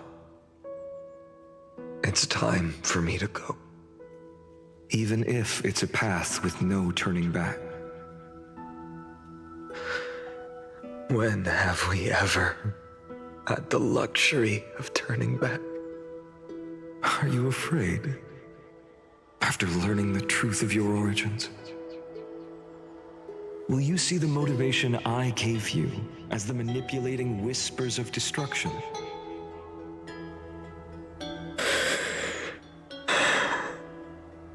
The convictions and choices that come from my heart.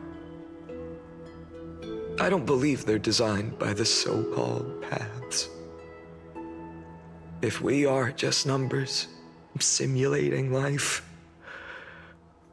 then you are the image I've always longed for. The person I wish to become. A real, living person. A true hero. Then why do we part here? You can take me with you, and we can start this journey together. I'll be by your side, guiding you, just like before. No. I'm afraid I'm on my own this time. Why? Because there is no perfect solution in this world.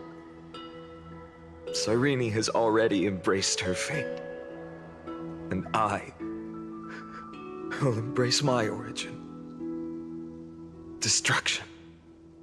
And with this power, I will rebel against its creator, bringing endless fury to the darkness sweeping the world. If you stay by my side, I'll hesitate. But this world can't afford a soldier who wavers.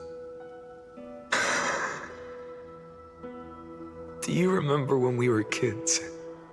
Everyone would get so excited drawing cards like ruler or warrior, but throw fits over devil or drunkard and demand a redo. Kids always get to change their minds. Things are so happy and simple for them. But when it comes to the fate of adults, there's no room for redos. And go, Kaslana, as you promised. Deceive the world. Seize the core flames and rewrite your fate. Burn yourself up with all your might. Wield your futility like a sword. And fight against the gods.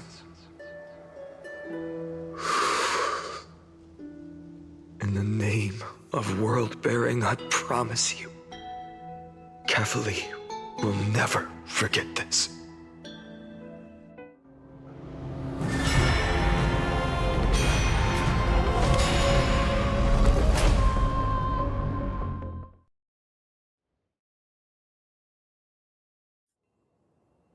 So, time retreated behind me. Until it reached the origin, where nothing ever existed.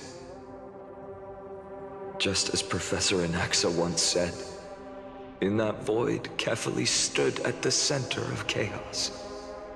Time, space, and causality all flowed from their body.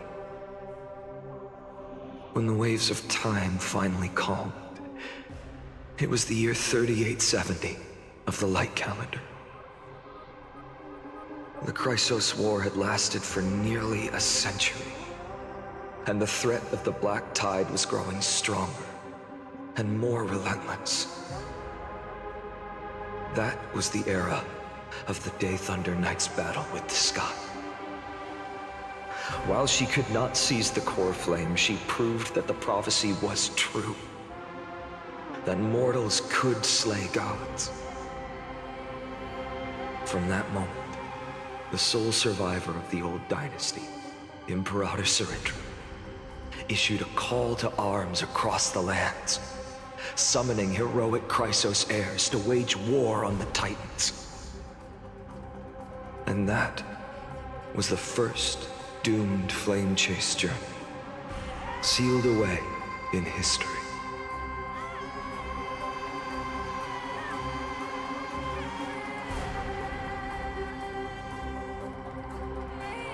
So what you're saying is, you've traveled back down the River of Time, finally reaching this untouched seabed just to tell us the flame chase journey and even all of Amphorius are nothing but illusions in an eon's dreams? Exactly. So, Dux Gladiorum, please take me to meet Her Majesty Sarindra. I must share the truth with her. Since Her Majesty's not here, no need for formalities. The word Gladiorum always reminds me of my fallen homeland buried deep in the depths. Call me High Sealans, Nameless Swordmaster. Please allow me to add one more thing. You actually already know my name. You mean Finan? Such a name could never be your true one. But I won't question you further about it. Ever since Her Majesty issued the Flame Chase Decree, heroes from all over have sent their letters of introduction. What's the harm in adding one more name like Finan or Pinan? Besides, the deep sea is dark. Isn't it the perfect place to hide secrets best left unseen?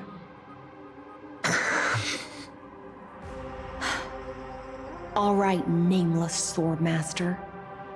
Hold on to my wake. Let's find somewhere else to talk. Aren't you even a little suspicious of what I've said? Harboring suspicions is not my concern. My sword dances only when the Imperator harbors doubts. There's no use in speaking further. Show me your true intentions through action.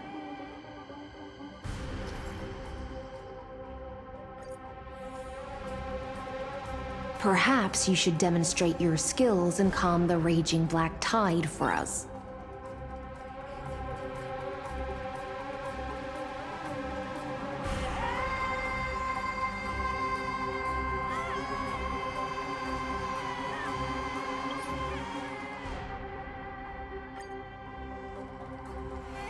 It's still early. Where to now?